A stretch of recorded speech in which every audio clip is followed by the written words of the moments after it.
കർത്താവായ യേശുക്രിസ്തുവിന്റെ അതിപരിശുദ്ധ നാമം വാഴ്ത്തപ്പെടുമാറാകട്ടെ. അനുഗ്രഹീതമായ നല്ല ദിവസത്തിനായിട്ട് ഞാൻ എൻ്റെ കർത്താവിനെ നന്ദിയോടെ സ്തുതിക്കുന്നു. തുറന്നോസിന്റെ പാഠശാല എന്ന ഈ ബൈബിൾ ക്ലാസിന്റെ 92ാമത്തെ സെഷനിലേക്ക് നാം കടന്നു വന്നിരിക്കുകയാണ്. ഇന്ന് ഈ മീറ്റിംഗിൽ കടന്നു വന്നിരിക്കുന്ന എല്ലാവർക്കുമായിട്ട് ഞാൻ ദൈവത്തെ സ്തുതിക്കുന്നു. നാം തുടർമാനമായിട്ട് ദ ബുക്ക് ഓഫ് ആക്ട്സ്, അപ്പോസ്തല പ്രവൃത്തികളുടെ പുസ്തകത്തിൽ നിന്നാണ് പഠിച്ചുകൊണ്ടിരിക്കുന്നത്. കഴിഞ്ഞ ആഴ്ചയിൽ 13ാമത്തെ അധ്യായത്തിന്റെ 1, 2, 3 വാക്യങ്ങൾ ചിന്തിക്കുവാനായിട്ട് നമുക്ക് അവസരം ലഭിച്ചു. ഇന്ന് തുടർമാനമായിട്ട് ആ അധ്യായം മുഴുവനും ചിന്തിക്കണം, പഠിക്കണം എന്ന് കർത്താവിൽ ആഗ്രഹിക്കുന്നു. ആ ഒരു നിലയിൽ ഇന്ന് ആ ഒരു അധ്യായം കണ്ടിന്യൂസ് ആയിട്ട് ചിന്തിക്കുവാനായിട്ട് ഞാൻ കർത്താവിൽ ആഗ്രഹിക്കുന്നു. കഴിഞ്ഞ ആഴ്ചയിൽ നമ്മൾ തുടങ്ങിയപ്പോൾ അതിന്റെ 1, 2, 3 വാക്യങ്ങളിൽ പഠിച്ചപ്പോൾ അന്ത്യോക്യയില് ഒരു സഭ ആരംഭിക്കുന്നതായിട്ടും അതിന്റെ ലീഡേഴ്സ് ആയിട്ട് ഒരു 5 പേരെ നമ്മൾ കാണുവാനായിട്ടും ഒക്കെ ഇടയായി. ജസ്റ്റ് പ്രാരംഭ ഭാഗങ്ങൾ മാത്രമൊന്നും നമ്മൾ തുടങ്ങിയായിരുന്നു. അതിൽ ബർണബാസ്, നീഗർ എന്നു പേരുള്ള ശിമോൻ, കുറേനക്കാരനായ ലുക്കിയോസ്, ഹെരോദാവോടുകൂടെ വളർന്ന മനായേൻ, ശൗൽ എന്നീ നേതൃത്വ നിരയിൽ നിൽക്കുന്ന ലീഡേഴ്സിനെ പരിചയപ്പെടുവാനും കാണുവാനും ഇടയായി. ഇന്ന് അതിന്റെ ബാക്കിയായിട്ട് നമ്മൾ ഇന്ന് ചിന്തിക്കണം. എന്നാൽ ഈ ലീഡേഴ്സിന്റെ നിരയിൽ നമ്മൾ കണ്ട രണ്ടാമത്തെ ആള് നീഗർ എന്നു പേരുള്ള ശിമോൻ. ഈ ശിമോനാണ് കർത്താവിന്റെ ക്രൂശ് ചുമന്ന കറുത്ത വർഗക്കാരനായ ശിമോൻ. ഇദ്ദേഹത്തെ കുറിച്ച് കഴിഞ്ഞ ഞായറാഴ്ചയിലെ സെർമണില് ഞാനൊരൽപ്പം ഡീറ്റെയിൽ ആയിട്ട് പറയുകയുണ്ടായി. ഈ കുറേനക്കാരനായ ശിമോൻ ആരാണെന്നും അദ്ദേഹം ചെയ്ത ശുശ്രൂഷയെക്കുറിച്ചും കഴിഞ്ഞ ഞായറാഴ്ചയിലെ സെർമണിൽ സംസാരിക്കുകയുണ്ടായി. എന്നാൽ അതിനുശേഷം എനിക്ക് ഒരു യൂട്യൂബിൽ കൂടി ഒരു കമന്റ് ലഭിക്കുവാനായിട്ടിടയായി. ആ കമന്റ് ഇങ്ങനെയായിരുന്നു: മീറ്റിംഗ് ഭംഗിയായിരുന്നു, അനുഗ്രഹമായിരുന്നു, ആ മെസ്സേജും വളരെ അനുഗ്രഹമായിരുന്നു. എന്നാൽ കുറേനക്കാരനായ ശിമോൻ, അദ്ദേഹം ഒരു തീർത്ഥാടകനായിട്ട് ആഫ്രിക്കയിലെ കുറേന, ലിബിയയിൽ നിന്ന് വന്നു എന്ന് പറയുന്നതിനോട് യോജിപ്പില്ല, വിയോജിപ്പുണ്ട്. കാര്യം മലയാളം ബൈബിളിൽ മൂന്ന് ഗോസ്പൽസ് ആണ് സിനോപ്റ്റിക് ഗോസ്പൽസ് എന്നറിയപ്പെടുന്നത്. മാത്യു, മാർക്ക്, ലൂക്ക് ഒരുപോലെ എഴുതിയിരിക്കുന്ന സുവിശേഷങ്ങളാണ്. അതിൽ 3ലും പറയുന്നത് ഈ കുറേനക്കാരനായ ശിമോൻ വയലിൽ നിന്ന് വരുന്നവനായി എന്നാണ് എഴുതിയിരിക്കുന്നത്. അതായത് യെരുശലേമിൽ ഓൾറെഡി ഉള്ളതും അവിടുത്തെ വയലിൽ ജോലി ചെയ്യുന്നതുമായ ഒരു കറുത്ത വർഗക്കാരനായ ശിമോനാണ് ആ ക്രൂശ് ചുമക്കുന്നത്. അല്ലാതെ തീർത്ഥാടകനായിട്ട് കുറേന, ലിബിയയിൽ നിന്നും പല ആഴ്ചകള് നടന്നോ അല്ലെന്നുണ്ടെങ്കിൽ ഏതെങ്കിലും വിധത്തിലോ അവിടെ എത്തിയിരിക്കുന്ന ഒരു കറുത്ത വർഗക്കാരനെ കുറിച്ചല്ല. അങ്ങനെ ആ ഉത്സവ ആചരണത്തിന് വേണ്ടി വന്നതെന്ന് പറഞ്ഞ ആ ഭാഗത്തോട് യോജിപ്പില്ല എന്ന് പറഞ്ഞു. അദ്ദേഹം വളരെ മാന്യമായിട്ട് കമന്റ് ചെയ്യുന്ന ഒരാളാണ്. ഞാൻ അദ്ദേഹത്തെ മാനിക്കുന്നു, അദ്ദേഹത്തിന്റെ കമന്റിനെയും മാനിക്കുന്നു. കാരണം അങ്ങനെ ഒരു കമന്റ് വരാൻ കാര്യം എന്താണെന്ന് ചോദിച്ചു കഴിഞ്ഞാൽ, നമുക്ക് മലയാള ബൈബിളിലെ പരിഭാഷയിൽ വന്നിരിക്കുന്ന ഇതുപോലുള്ള ചില മിസ്റ്റേക്കുകളുണ്ട്.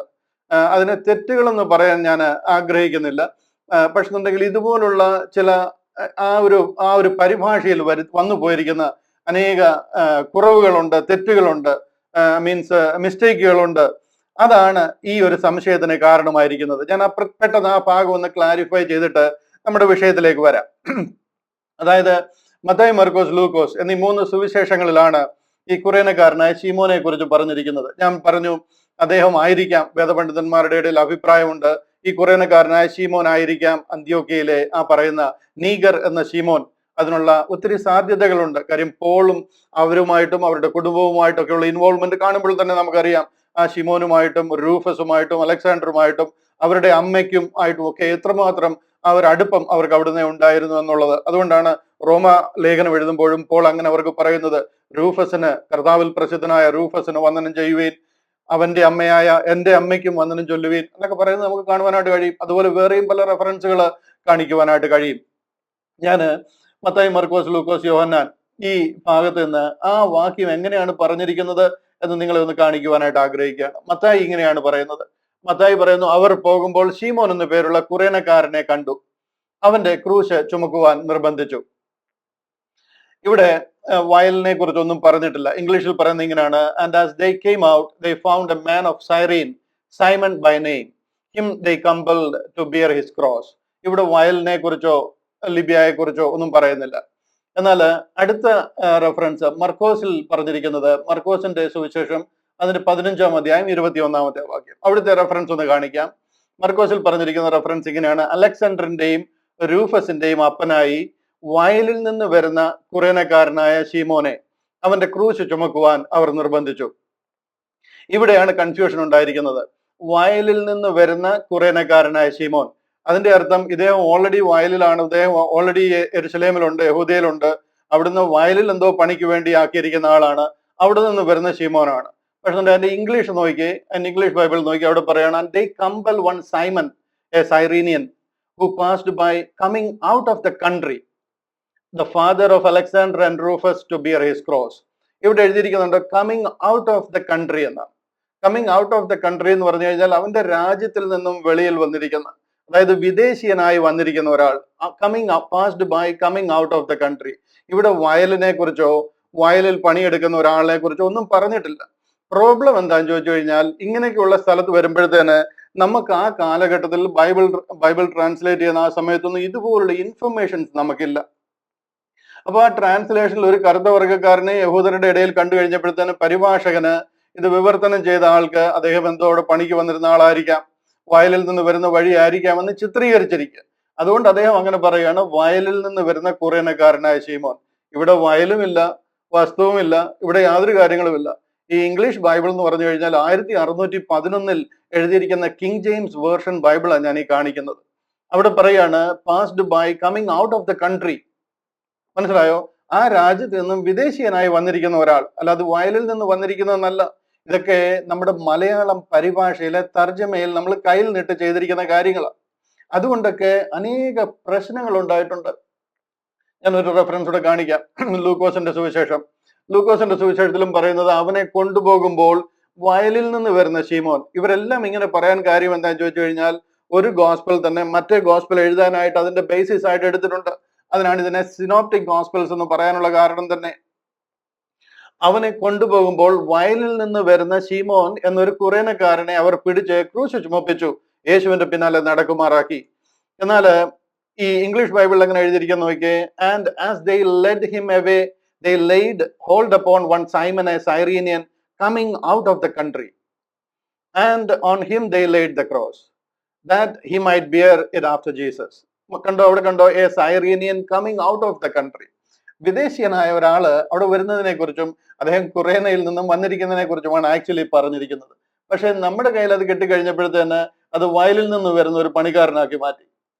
ഇത് ആക്ച്വലി വയലുമില്ല, വസ്തുവുമില്ല, പണിക്കാരനും ഒന്നുമല്ല. അദ്ദേഹം ഉത്സവത്തിന് വേണ്ടി കുറേനയിൽ നിന്നും വന്നിരിക്കുന്ന കറുത്ത വർഗ്ഗക്കാരനാണ്.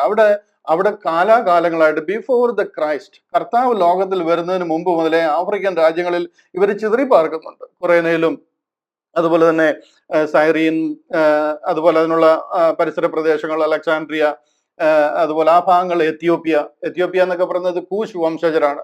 അവിടെ അനേകർ, മോശയുടെ ഭാര്യ തന്നെ കൂശ്യ സ്ത്രീ ആയിരുന്നു. മനസ്സിലാകുന്നുണ്ടോ? അതുപോലെ ഈ കുറേന എന്ന് പറയുന്ന സ്ഥലത്ത് നിന്നും വന്നിരിക്കുന്നു എന്ന് പറഞ്ഞിരിക്കുന്നതിന് നമ്മൾ അതിനെ വയലിൽ നിന്ന് വരുന്നു. കാര്യം ഒരു കറുത്ത മനുഷ്യൻ ഇതിനിടയിൽ ഒരു ഓഡ് ടൈമിൽ റോഡിൽ കാണുന്നു, കണ്ടു കഴിഞ്ഞപ്പോൾ നമ്മൾ ഓക്കെ പുള്ളി പണി കഴിഞ്ഞ് വരുമായിരിക്കും എന്ന് പറഞ്ഞ് ആ ഒരു രീതിയിൽ അതിനെ അങ്ങനെ കണ്ടെടുത്തിരിക്കുകയാണ്. അതുകൊണ്ടാണ് ഈ വയലിൽ നിന്ന് വരുന്ന ശീമോനെ എന്ന് പറഞ്ഞിരിക്കുന്നത്.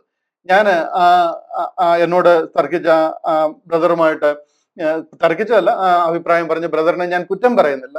അത് ഇതുപോലെ നിറയെ കാര്യങ്ങൾ ഞാൻ വായിക്കുമ്പോൾ കാണുന്ന ഒത്തിരി മിസ്റ്റേക്കുകൾ ഇതുപോലെ ഞാൻ കുറിച്ചു വെക്കുന്നുണ്ട്.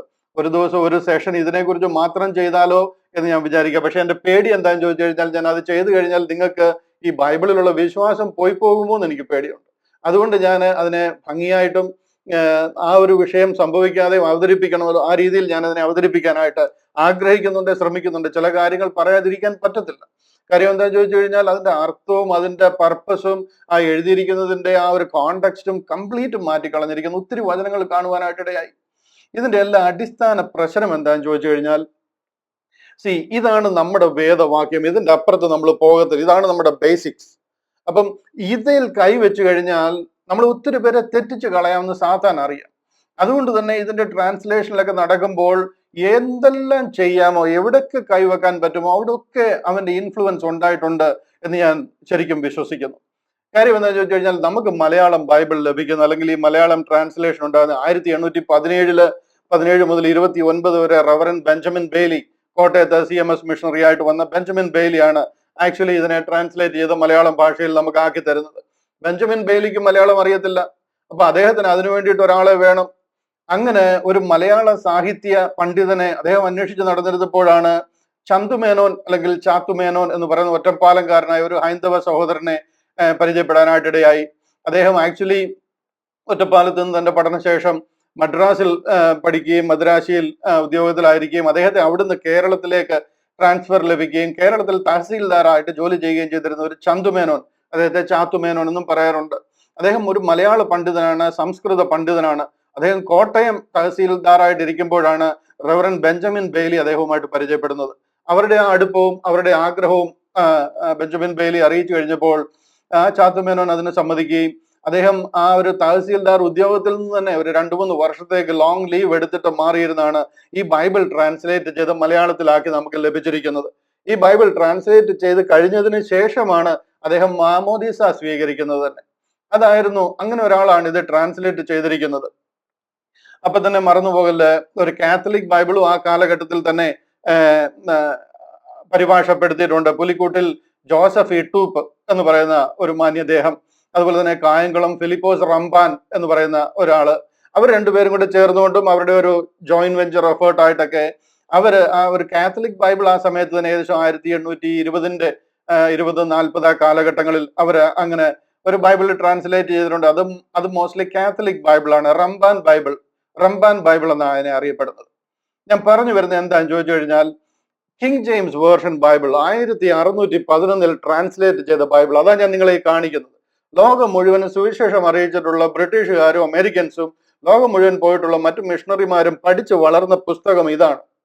കിങ് ജെയിംസ് വേർഷൻ ബൈബിളാണ് ഇത്. ജനീവ ബൈബിളിൽ നിന്നും ദ ഗ്രേറ്റ് ബൈബിൾ എന്നും ഒക്കെ അറിയപ്പെടുന്ന ബൈബിൾ, ദ ബിഷപ്പ് ബൈബിൾ എന്നൊക്കെ പറയുന്ന ബൈബിളിൽ നിന്നും 10-40 ചില്ലുവാനം ഡെഡിക്കേറ്റഡ് സ്കോളേഴ്സ് ഒന്നിച്ചിരുന്ന് വർഷങ്ങളോളം കെയർഫുൾ ആയിട്ട് പ്രാർത്ഥനയോടും സമർപ്പണത്തോടും വരുന്ന ട്രാൻസ്ലേറ്റ് ചെയ്തിട്ടുള്ള ബൈബിളാണ് കിങ് ജെയിംസ് വേർഷൻ ബൈബിൾ എന്ന് പറയുന്നത്. ഇതാണ് ഏറ്റവും ഓത്തന്റിക് ആയിട്ടുള്ള ബൈബിൾ. ഇതിൽ പറഞ്ഞിരിക്കുന്നതാണ് ദൈവവചനം.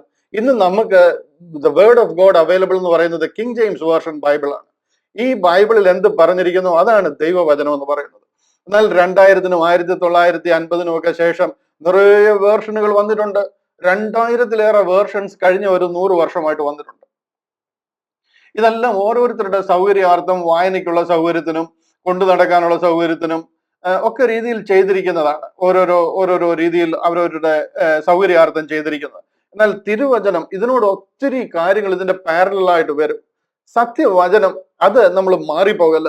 ഇന്ന് ഞാൻ വാസ്തവമായിട്ട് ആഗ്രഹിക്കുന്നു, ഈ ചാത്തുമേനോൻ ചെയ്ത ഈ ബൈബിളിനെ നമ്മളെല്ലാവരും, നമുക്ക് ഭയങ്കര ആത്മീക രാക്ഷസന്മാര് നമ്മുടെ കൂടെ ഉണ്ടെന്നൊക്കെ നമ്മൾ ഭയങ്കര വീരവാദം അടിക്കുന്നവർക്ക് ഒരുത്തർക്ക് പോലും ഇന്ന് ട്രാൻസ്ലേറ്റ് ചെയ്ത് പ്രോപ്പറായിട്ട് ആ ജനീവ ബൈബിൾ അല്ലെങ്കിൽ ദ ഗ്രേറ്റ് ബൈബിൾ അല്ലെങ്കിൽ കിങ് ജെയിംസ് വേർഷൻ ബൈബിൾ അതൊന്ന് കറക്റ്റ് മലയാളത്തിലേക്ക് ട്രാൻസ്ലേറ്റ് ചെയ്യാൻ ഒരുത്തർക്കും താല്പര്യമില്ല. അത് ട്രാൻസ്ലേറ്റ് ചെയ്ത് കഴിഞ്ഞാൽ എത്രമാത്രം തെറ്റുകൾ, ദാറ്റ് മീൻസ് മിസ്റ്റേക്കുകൾ നമ്മൾ ഓൾറെഡി കണ്ടിരിക്കുന്നു എന്ന് നമുക്ക് കാണുവാനായിട്ട് കഴിയും. വില്യം ടിൻഡെയിലും ജോൺ വിക്ലിഫും ഒക്കെ അവരൊക്കെ എഴുതിയിരിക്കുന്ന ബൈബിൾ ഉണ്ട്. അത് അങ്ങനെ ട്രാൻസ്ലേറ്റ് ചെയ്ത് കിട്ടണം. അതാണ് നമുക്ക് ജനീവ ബൈബിൾ എന്ന് പറയുന്നത്, ഗ്രേറ്റ് ബൈബിൾ എന്ന് പറയുന്നത്. അത് അച്ചട്ട് കോപ്പിയാണ് ഞാൻ നിങ്ങളെ ഈ കാണിക്കുന്ന ഈ KJV.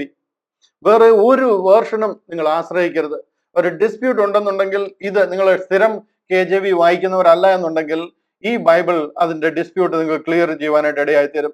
ഈ ബ്രദർ ഇപ്പൊ എന്നോട് ചോദിക്കുമ്പോൾ തന്നെ വയലിൽ നിന്ന് വന്ന പണിക്കാരൻ അല്ലെന്നുണ്ടെങ്കിൽ അദ്ദേഹം കർത്താവിന്റെ ക്രൂശ് ചുമന്നു, കറുത്ത വർഗ്ഗക്കാരൻ എന്ന് പറയുമ്പോഴേ ഈ ബൈബിൾ നോക്കിക്കഴിഞ്ഞാൽ മനസ്സിലാവും എന്താണ് ആക്ച്വലി അതിനകത്ത് എഴുതിയിരിക്കുന്നത്. നമുക്ക് ആ ഒരു ആഗ്രഹം ഉണ്ടാകട്ടെ. നമുക്ക് അങ്ങനെ ഒരു ക്രിസ്ത്യാനിറ്റിയിൽ മലയാളി ക്രിസ്ത്യാനികൾ എന്ന് അഭിമാനിക്കുന്നവർക്ക് ഒരു പ്രോപ്പർ ബൈബിൾ, ഞാൻ ആ ചന്തുമേനോനെ കുറ്റം പറയുക എന്ന് ആരും വിചാരിക്കല്ല. ഞാൻ അദ്ദേഹത്തെ ഒത്തിരി ആദരിക്കുന്നു. അതുകൊണ്ടാണ് ഇന്ന് നമുക്ക് കർത്താവിനെ ഇങ്ങനെയെങ്കിലും അറിയാനായിട്ട് കഴിഞ്ഞത്.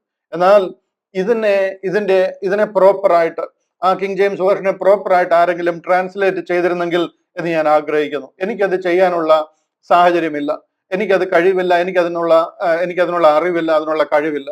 എന്നാൽ എന്നേക്കാൾ മാന്യന്മാരായിട്ടുള്ള, എന്നേക്കാൾ വളരെ ഈ കാര്യങ്ങൾ ചെയ്യുവാൻ കഴിയുന്ന അനേകരുണ്ട്.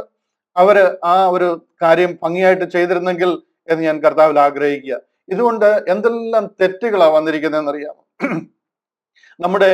നമ്മുടെ ഗ്രേറ്റ് കമ്മീഷൻ എന്ന് പറയുന്ന ഗോ ഈ therefore and teach all nations, baptize them in the name of the Father and the Son and the Holy Spirit, അതായത് നിങ്ങൾ പുറപ്പെട്ട പിതാവിന്റെയും പുത്രന്റെയും പരിശുദ്ധാത്മാവിന്റെ നാമത്തിൽ സ്നാനം കഴിപ്പിച്ചു എന്നൊക്കെ പറഞ്ഞിരിക്കുന്ന വാക്യത്തെ ഒരു ചെറിയ മിസ്റ്റേക്ക് കൊണ്ട് ഭയങ്കര ഭയങ്കര ഭീമമായ മിസ്റ്റേക്കിലേക്ക് പോയിരിക്കുക. ജാതികളെ സകലരെയും അത് പുറപ്പെട്ട പിതാവിന്റെയും പുത്രന്റെയും പരിശുദ്ധാത്മാവിന്റെ നാമത്തിൽ സ്നാനം കഴിപ്പിച്ചു, ഞാൻ നിങ്ങളോട് കൽപ്പിച്ചതൊക്കെയും പ്രമാണിപ്പാൻ തക്കണം ഉപദേശിച്ചുകൊണ്ട് സകല ജാതികളെയും എന്റെ ശിഷ്യരാക്കിക്കൊള്ളുവിന്ന് ട്രാൻസ്ലേറ്റ് ചെയ്തത് കാരണം ഇന്ന് ആ ജാതികളായ നമ്മളെല്ലാവരും അതിൽ കൂടെ രക്ഷപ്പെട്ടു എന്ന് വിശ്വസിച്ചിരിക്കുക. അതൊരു വമ്പൻ തെറ്റ. ദൈവ വചനത്തോട് ചെയ്തിരിക്കുന്ന ഏറ്റവും വലിയ അനീതിയ. അങ്ങനല്ല അവിടെ എഴുതിയിരിക്കുന്നത്. അവിടെ എഴുതിയിരിക്കുന്നത് go ye therefore and teach all nations. Nations എന്ന് പറഞ്ഞു കഴിഞ്ഞാൽ സകല ദേശത്തും അവർ ചിതറി പാർക്കുക. ഇങ്ങേയറ്റം മുതൽ അങ്ങേയറ്റം വരെ, ഭൂമിയുടെ ആറുതി മുതൽ ആറുതി വരെ അവർ ചിതറിപ്പോയിരിക്കുക. അവരോട് പോയി അറിയിക്കാൻ ഏൽപ്പിച്ച ഒരു വചനത്തെ സകല ജാതികൾ എന്ന് പറഞ്ഞു കാരണം അത് നമ്മുടെ മെയിൻ ഗ്രേറ്റ് കമ്മീഷനായിട്ട് നമ്മൾ ഏറ്റെടുത്തു. അവിടെ എന്ത് പറഞ്ഞിരിക്കുന്നു അത് നമ്മുടെ കൽപ്പനയായിട്ട് നമ്മൾ സ്വീകരിച്ചു. അലംഘനീയമായ കൽപ്പന, അതാണ് ബേസിസ് ഓഫ് ക്രിസ്ത്യാനിറ്റി എന്ന് നമ്മൾ വരുത്തി തീർത്തു. ഇതെല്ലാം ഈ ചെറിയ ട്രാൻസ്ലേഷനിലെ മിസ്റ്റേക്കാ. ഓൾ നേഷൻസ് എന്നുള്ളത് സകല ജാതികളും ഒന്നാക്കി. എല്ലാ രാജ്യത്തും പോയി പ്രസംഗിക്കാനാ പറഞ്ഞത്. കാരണം അവരെല്ലാ രാജ്യങ്ങളിലും ചിതറി പാർക്കുക. അവരോടല്ലാതെ വേറെ ആരോടും പറഞ്ഞു കഴിഞ്ഞാൽ ഈ കാര്യം അത് ആപ്ലിക്കബിൾ ആകത്തില്ല. അവർക്ക് പറഞ്ഞിരിക്കുന്ന കൽപ്പനകളും നിയമങ്ങളും അവരുടെ മഷിയായും അവരുടെ സ്വർഗരാജ്യത്തെ കുറിച്ചുള്ള ഓഫറാണ്. അതുകൊണ്ടാണ് ഇന്ന് ക്രിസ്ത്യാനിറ്റി ഇത്രമാത്രം പൊല്യൂട്ടഡ് ആയി പോകുവാനായിട്ട് ഇടയായിരിക്കുന്നത്, സത്യത്തിൽ നിന്ന് ഡീവിയേറ്റ് ചെയ്ത് പോകുവാനായിട്ട് ഇടയായിരിക്കുന്നത്. സന്ദർഭവശാൽ ഞാൻ അത്രയും കാര്യങ്ങൾ പറഞ്ഞു എന്നുള്ളതേ ഉള്ളൂ. നല്ലൊരു ചോദ്യമായിരുന്നു അദ്ദേഹം കമന്റ് ചെയ്ത്. എന്നാൽ ഞാൻ അദ്ദേഹത്തിന് കമന്റ് അതിന് റിപ്ലൈ കൊടുത്തപ്പോൾ തന്നെ അദ്ദേഹം എനിക്ക് തോന്നിയ കമന്റ് പിൻവലിച്ചു എന്നാണ് തോന്നുന്നത്. സത്യം ഇതാണ്, നമ്മൾ നമ്മുടെ കയ്യിൽ നിന്നിട്ട് പല കാര്യങ്ങൾ ചെയ്തിട്ടുണ്ട്. ഏത് രീതിയിൽ കൂടെ കാര്യങ്ങൾ പോകണമെന്നൊരു ഇൻസ്ട്രക്ഷൻ കൊടുത്തിട്ടുണ്ട്. കാര്യം അവർക്ക് ആർക്കും ഈ ഡിസ്പെൻസേഷണൽ മിസ്റ്ററി റെവലേഷനോ അല്ലെങ്കിൽ പൊളൈൻ റെവലേഷന്റെ ഇമ്പോർട്ടന്റോ dispensation of the grace of God എന്താണെന്നോ ഒന്നും അറിയാൻ വയ്യായിരുന്നു. അപ്പൊ അത് അവർ കൊടുത്തിരിക്കുന്ന ഒരു ഇൻസ്ട്രക്ഷൻ ആ ഒരു ഫ്രെയിം വർക്കിനകത്തിൽ നിന്നുകൊണ്ട് ചെയ്തു കഴിഞ്ഞിട്ടുണ്ടെങ്കിൽ എവിടെയെങ്കിലും അങ്ങോട്ടും ഇങ്ങോട്ടും മാറുന്നു കണ്ടു കഴിഞ്ഞാൽ അതിനെ ആ ഒരു ഫ്രെയിം വർക്കിനകത്തിൽ കൊണ്ടുവരാനായിട്ട് ട്രാൻസ്ലേറ്റേഴ്സ് ശ്രമിക്കും. അങ്ങനെ വന്നു പോയിരിക്കുന്ന മിസ്റ്റേക്കുകളാണ് നാം ഈ കാണുന്നതൊക്കെ എന്ന് പറഞ്ഞുകൊണ്ട് ഞാൻ അവിടെ നിന്ന് വിടുകയാണ്. ഒരു ദിവസം ഞാൻ കുറെ റെഫറൻസുകളൊന്ന് കാണിച്ചിട്ട് നിങ്ങൾ അന്തം വിട്ടുപോകും. ആ രീതിയിലുള്ള വ്യത്യാസം, അർത്ഥവ്യത്യാസം, പറഞ്ഞിരിക്കുന്നത് ഒന്ന്, ആക്ച്വലി അതുകൊണ്ട് ഉദ്ദേശിച്ചിരിക്കുന്ന ഒന്ന്, പക്ഷെ നമ്മൾ ട്രാൻസ്ലേറ്റ് ചെയ്തിരിക്കുന്ന വേറൊരു വിധം എന്ന് പറഞ്ഞ് ഈ ബൈബിള് കംപ്ലീറ്റ് തെറ്റാണെന്ന് പറയല്ല, അങ്ങനെ അതല്ല ഞാൻ ഉദ്ദേശിച്ചത്. ബൈബിളിൽ ഈ പറഞ്ഞിരിക്കുന്ന പല വാക്കുകളുടെയും അർത്ഥങ്ങൾ അങ്ങോട്ടും ഇങ്ങോട്ടും കൂട്ടി മാറ്റിയിരിക്കുന്ന കാരണം നാം പലയിടത്തും ഡീവിയേറ്റഡ് ആയി പോയിരിക്കുന്നു. സത്യവചനത്തെ യഥാർത്ഥമായിട്ട് പ്രസംഗിച്ചാലും ഇന്ന് ജനത്തിന് അത് ഉൾക്കൊള്ളുവാൻ പറ്റാതെ വന്നിരിക്കുന്നു. മനസ്സിലായോ? ഇന്ന് നമ്മൾ ഈ സത്യം പറയുമ്പോൾ അവർ എന്താണ് ഈ ബ്രദർ പറയുന്നത് തലേ കൈവെക്കാൻ കാര്യം അവർ പഠിച്ചു വെച്ചിരിക്കുന്ന രീതി വേറെ. അതിനൊരു പ്രധാന പങ്ക് ഈ ട്രാൻസ്ലേഷൻ ഉണ്ട് എന്ന് പറഞ്ഞ് ഞാൻ ആ ഭാഗത്ത് നിന്ന് തൽക്കാലം മാറുകയാണ്. അവസരം ലഭിക്കുമ്പോൾ ഞാൻ ആ കുറെ റെഫറൻസുകൾ കാണിച്ചു ഒരു സെഷൻ ഫുൾ അത് തന്നെ ചെയ്യണമെന്ന് ഞാൻ ആഗ്രഹിക്കുന്നുണ്ട്. ദൈവമായിട്ട് നമുക്ക് അവസരം തരട്ടെ. ആ കാര്യങ്ങൾ കാണുമ്പോൾ ഡീവിയേറ്റഡ് ആയി പോകുമ്പോൾ അത് നിങ്ങൾക്ക് തിരുവചനത്തെ യഥാർത്ഥമായിട്ട് മനസ്സിലാക്കുവാൻ കാരണമായി തീരട്ടെ എന്ന് പ്രാർത്ഥിച്ചുകൊണ്ട് ഞാൻ അവിടെ നിന്ന് മാറുകയാണ്. തുടർമാനമായ പഠനത്തിലേക്ക് നമ്മൾ വരികയാണ്. അപ്പോസ്തല പ്രവൃത്തികൾ 13-ാം അധ്യായമാണല്ലോ നമ്മൾ ചിന്തിച്ചുകൊണ്ടിരുന്നത്. 13-ാം അധ്യായത്തിന്റെ 1, 2, 3 വാക്യങ്ങൾ നമ്മൾ ചിന്തിച്ചു. ഇന്ന് 4-ാമത്തെ വാക്യത്തിലേക്ക് നമ്മൾ കടക്കുകയാണ്. ഞാൻ ആ വാക്യം ഒന്ന് വായിച്ചുകൊണ്ട് നമുക്ക് തുടങ്ങാം. 13-ാമത്തെ അധ്യായം അതിന്റെ 1, 2, 3 വാക്യങ്ങൾ ഇങ്ങനെയായിരുന്നു. അന്ത്യോക്യയിലെ സഭയിൽ ബർന്നബാസ്, നീഗർ എന്നു പേരുള്ള ശിമോൻ, കുറേനക്കാരനായ ലുക്കിയോസ്, ഇടപ്രഭുവായ ഹെരോദാവോട് കൂടെ വളർന്ന മനായേൻ, ശൗൽ എന്നീ പ്രവാചകന്മാരും ഉപദേഷ്ടാക്കന്മാരും ഉണ്ടായിരുന്നു. അവർ കർത്താവിനെ ആരാധിച്ചും ഉപവസിച്ചും കൊണ്ടിരിക്കുമ്പോൾ ഞാൻ ബർന്നബാസിനെയും ശൗലിനെയും വിളിച്ചിരിക്കുന്ന വേലയ്ക്കായിട്ട് അവരെ എനിക്ക് വേർതിരിപ്പീൻ എന്ന് പരിശുദ്ധാത്മാവ് പറഞ്ഞു. അങ്ങനെ അവർ ഉപവസിച്ച് പ്രാർത്ഥിച്ച് അവരുടെ മേൽ കൈവച്ച് അവരെ പറഞ്ഞയച്ചു. ഇത്രയും വാക്യങ്ങളായിരുന്നു നമ്മൾ കഴിഞ്ഞ ആഴ്ചയിൽ ചിന്തിച്ചത്. തുടർമാനമായിട്ട് ഞാൻ 12 വരെ 4 മുതൽ 12 വരെ വായിക്കുകയാണ്. അവിടെ ഇങ്ങനെ പറയുന്നു: പരിശുദ്ധാത്മാവ് അവരെ പറഞ്ഞയച്ചിട്ട് അവർ സെലൂക്കിയയിലേക്ക് ചെന്നു. അവിടെ നിന്ന് കപ്പൽ കയറി കുപ്രോസ് ദ്വീപിലേക്ക് പോയി. സലാമീസിൽ ചെന്ന് യഹൂദന്മാരുടെ പള്ളിയിൽ ദൈവവചനം അറിയിച്ചു. യോഹന്നാൻ അവർക്ക് ഭൃത്യനായിട്ട് ഉണ്ടായിരുന്നു. അവർ ദ്വീപിൽ കൂടി പാഫോസ് വരെ ചെന്നപ്പോൾ ബർ യേശു എന്നു പേരുള്ള യഹൂദനായി കള്ളപ്രവാചകനായ ഒരു വിദ്വാനെ കണ്ടു. അവൻ ബുദ്ധിമാനായ സെർഗിയോസ് പൗലോസ് എന്ന ദേശാധിപതിയോട് കൂടെ ആയിരുന്നു. അവർ ബർന്നബാസിനെയും ശൗലിനെയും വരുത്തി ദൈവവചനം കേൾപ്പാൻ ആഗ്രഹിച്ചു. എന്നാൽ എലീമാസ് എന്ന വിദ്വാൻ, ഇതാകുന്നു അവന്റെ പേരിന്റെ അർത്ഥം, അവരോട് എതിർത്തു നിന്നു, ദേശാധിപതിയുടെ വിശ്വാസം തടുത്തു കളവാൻ ശ്രമിച്ചു. അപ്പോൾ പൗലോസ് എന്നും പേരുള്ള ശൗൽ പരിശുദ്ധാത്മപൂർണനായി അവനെ ഉറ്റുനോക്കി. ഹേ സകല കപടവും സകല ധൂർത്തും നിറഞ്ഞവനെ, പിശാചിന്റെ മകനെ, സർവ്വനീതിയുടെയും ശത്രുവെ, കർത്താവിന്റെ നേർവഴികളെ മറിച്ചു കളയുന്നത് നീ മതിയാക്കുകയില്ലയോ? ഇപ്പോൾ കർത്താവിന്റെ കൈ നിന്റെ മേൽ വീഴും, നീ ഒരു സമയത്തേക്ക് സൂര്യനെ കാണാതെ കുരുടനായിരിക്കും എന്ന് പറഞ്ഞു. ഉടനെ ഒരു തിമിരവും ഇരുട്ടും അവന്റെ മേൽ വീണു. കൈ പിടിച്ച് നടത്തുന്നവരെ തിരഞ്ഞുകൊണ്ട് അവൻ തപ്പി നടന്നു. ഇതുണ്ടായത് ദേശാധിപതി കണ്ടിട്ട് കർത്താവിന്റെ ഉപദേശത്തിൽ വിസ്മയിച്ചു, വിശ്വസിച്ചു. ഇത്രയും ഭാഗം നമുക്ക് ചിന്തിച്ചിട്ട് അടുത്ത ഭാഗത്തേക്ക് കടക്കാം. 4-ാമത്തെ വാക്യം. പരിശുദ്ധാത്മാവ് അവരെ പറഞ്ഞയച്ചിട്ട് അവർ സെലൂക്കിയയിലേക്ക് ചെന്നു. അവിടെ നിന്ന് കപ്പൽ കയറി കുപ്രോസ് ദ്വീപിലേക്ക് പോയി. പൗലോസിനെയും ബർന്നബാസിനെയും പരിശുദ്ധാത്മാവ് സഭയോട് ആലോചന അറിയിക്കുകയാണ്. ഇവരെ വിളിച്ചിരിക്കുന്ന വേലയ്ക്ക് വേണ്ടി വേർതിരിപ്പീൻ. അങ്ങനെ അവരെ ആ ഒരു വേലയ്ക്ക് വേണ്ടി വേർതിരിക്കുകയും പ്രാർത്ഥിച്ച് അവരെ ആ ഒരു നിയോഗത്തിനായിട്ട് അയക്കുകയും ചെയ്യുന്നതായിട്ട് നമുക്ക് കാണുവാനായിട്ട് കഴിയും. അവരെ ആ ഒരു ഇതിലേക്ക് അയക്കുമ്പോൾ അവര് പോകുന്ന സ്ഥലം അവിടുത്തെ സെലൂക്കിയ എന്ന് പറയുന്ന ഒരു സിറിയയിലെ ഒരു എന്താ പറയുന്ന ഒരു തുറമുഖ പട്ടണമാണ് സെലൂക്കിയ എന്ന് പറയുന്നത്. ആ സെലൂക്കിയാണ് പോർട്ട് സിറ്റി. അവിടെ നിന്നും ഇവര് സൈപ്രസിലേക്ക് പോവുകയാണ്. ഒരു പക്ഷെങ്കിൽ നമ്മൾ വിചാരിക്കാം കുപ്രോസ് അല്ലെങ്കിൽ സൈപ്രസ് എന്ന് പറയുന്നത് ബർന്നബാസിന്റെ നാടാണ്. അപ്പോസ്തലപ്രവൃത്തികൾ 4-ാം അധ്യായം നമ്മൾ പഠിക്കുമ്പോൾ നമുക്ക് കാണാം, ബർന്നബാസ് കുപ്രോസ് ദ്വീപുകാരനായ ഒരു യോസെഫ് എന്ന ബർന്നബാസ് തന്റെ സ്ഥലം വിറ്റിട്ട് അപ്പോസ്തലന്മാരുടെ കാൽക്കൽ കൊണ്ടുവച്ചു എന്ന് നമുക്ക് കേൾക്കാം. അതായത് ഈ ബർന്നബാസ് നാള് സൈപ്രസുകാരനാണ് എന്ന് നമുക്കറിയാം. അതുകൊണ്ടായിരിക്കാം അവർ സൈപ്രസിലേക്ക് പോയത് എന്ന് നമ്മൾ ചിന്തിക്കാം. പക്ഷെ അങ്ങനെയല്ല, അവരെ പരിശുദ്ധാത്മാവ് അവിടത്തേക്ക് പറഞ്ഞയക്കുകയാണ്. ഓരോ സ്ഥലങ്ങളിലേക്ക് ഓരോ കാര്യങ്ങൾ ഇവിടെ വളരെ ശക്തമായിട്ട് പരിശുദ്ധാത്മാവ് വായിക്കുകയാണ്. അങ്ങനെ അവർ ഉപവസിച്ച് പ്രാർത്ഥിച്ച് അവരുടെ മേൽ കൈവച്ച് അവരെ പറഞ്ഞയച്ചു.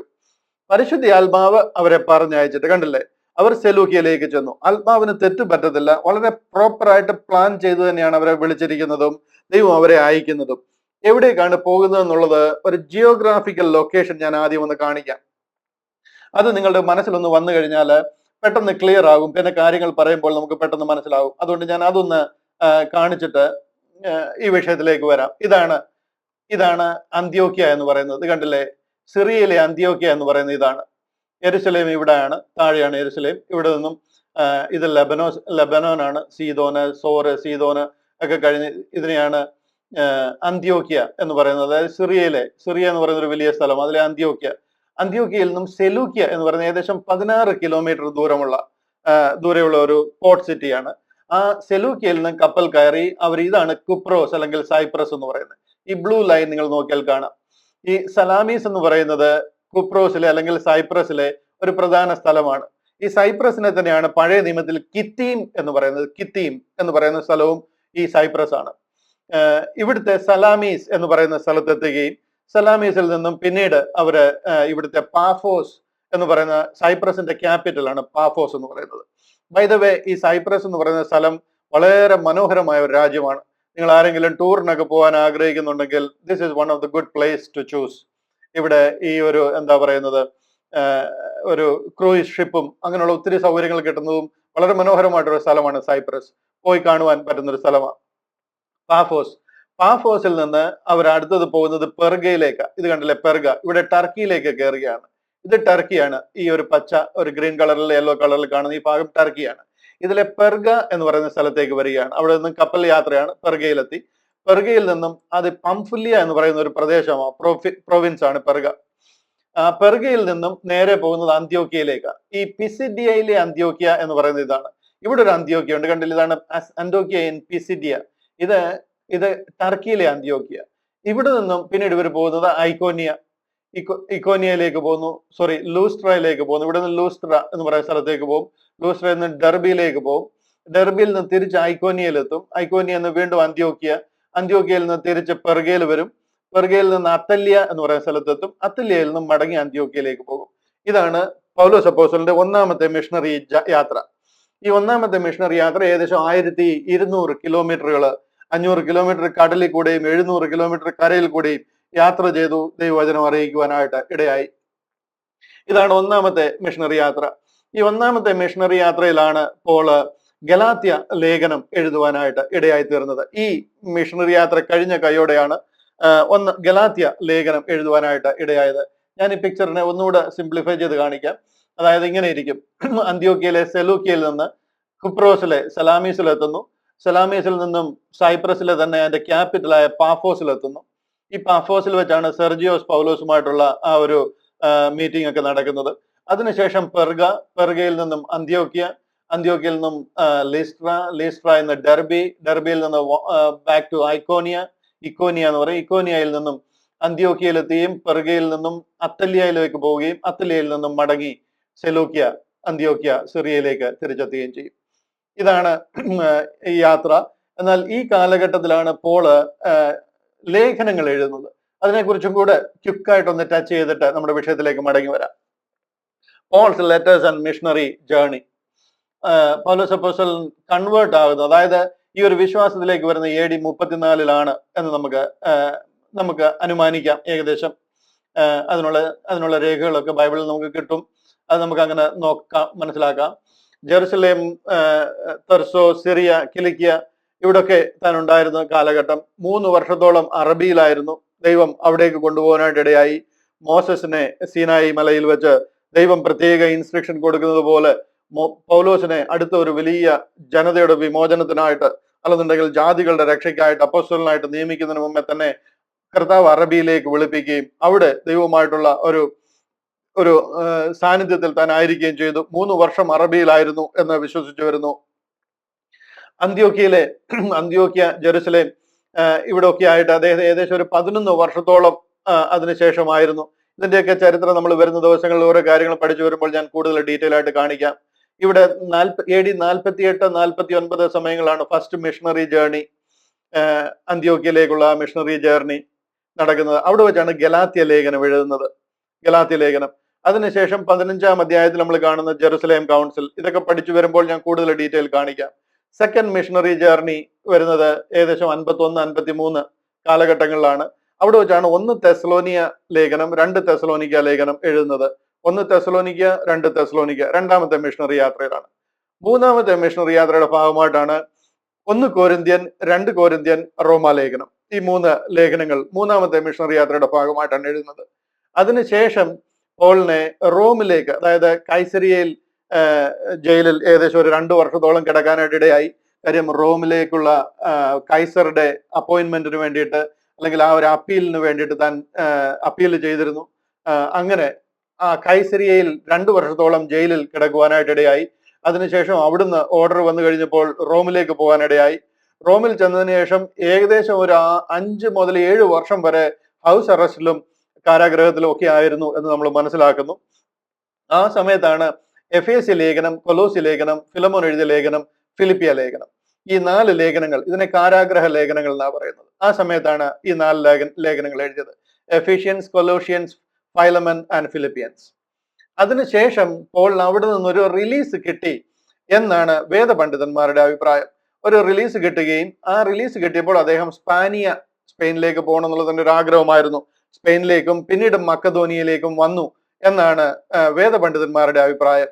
അവിടെ വെച്ചാണ് 1 തിമോത്തിയും തീത്തോസും ആ ഒരു ബ്രേക്കിലാണ് എഴുതിയതെന്ന് വിശ്വസിച്ചു വരുന്നു. ഇവിടെയാണ് തിമോത്തിയോസിന്റെ ലേഖനത്തിലൊക്കെയാ പറയുന്നത് ആസിയക്കാരെല്ലാം എന്നെ വിട്ടുപോയി എന്നൊക്കെ പറയുന്നത് ആ വിസിറ്റിലാണ് എന്നാണ് വേദപണ്ഡിതന്മാരുടെ അഭിപ്രായം. അതിനുശേഷം തന്നെ വീണ്ടും ആ ഒരു തടവിൽ അടയ്ക്കുകയും റോമിലെ തടവിലായിരിക്കുകയും ആ മരണം കാത്തു കിടക്കുകയും ചെയ്തിരുന്ന സമയത്താണ് രണ്ടാമത്തെ തിമോത്തി, സെക്കൻഡ് തിമോത്തി എഴുതിയത് എന്ന് വിശ്വസിക്കുന്നു.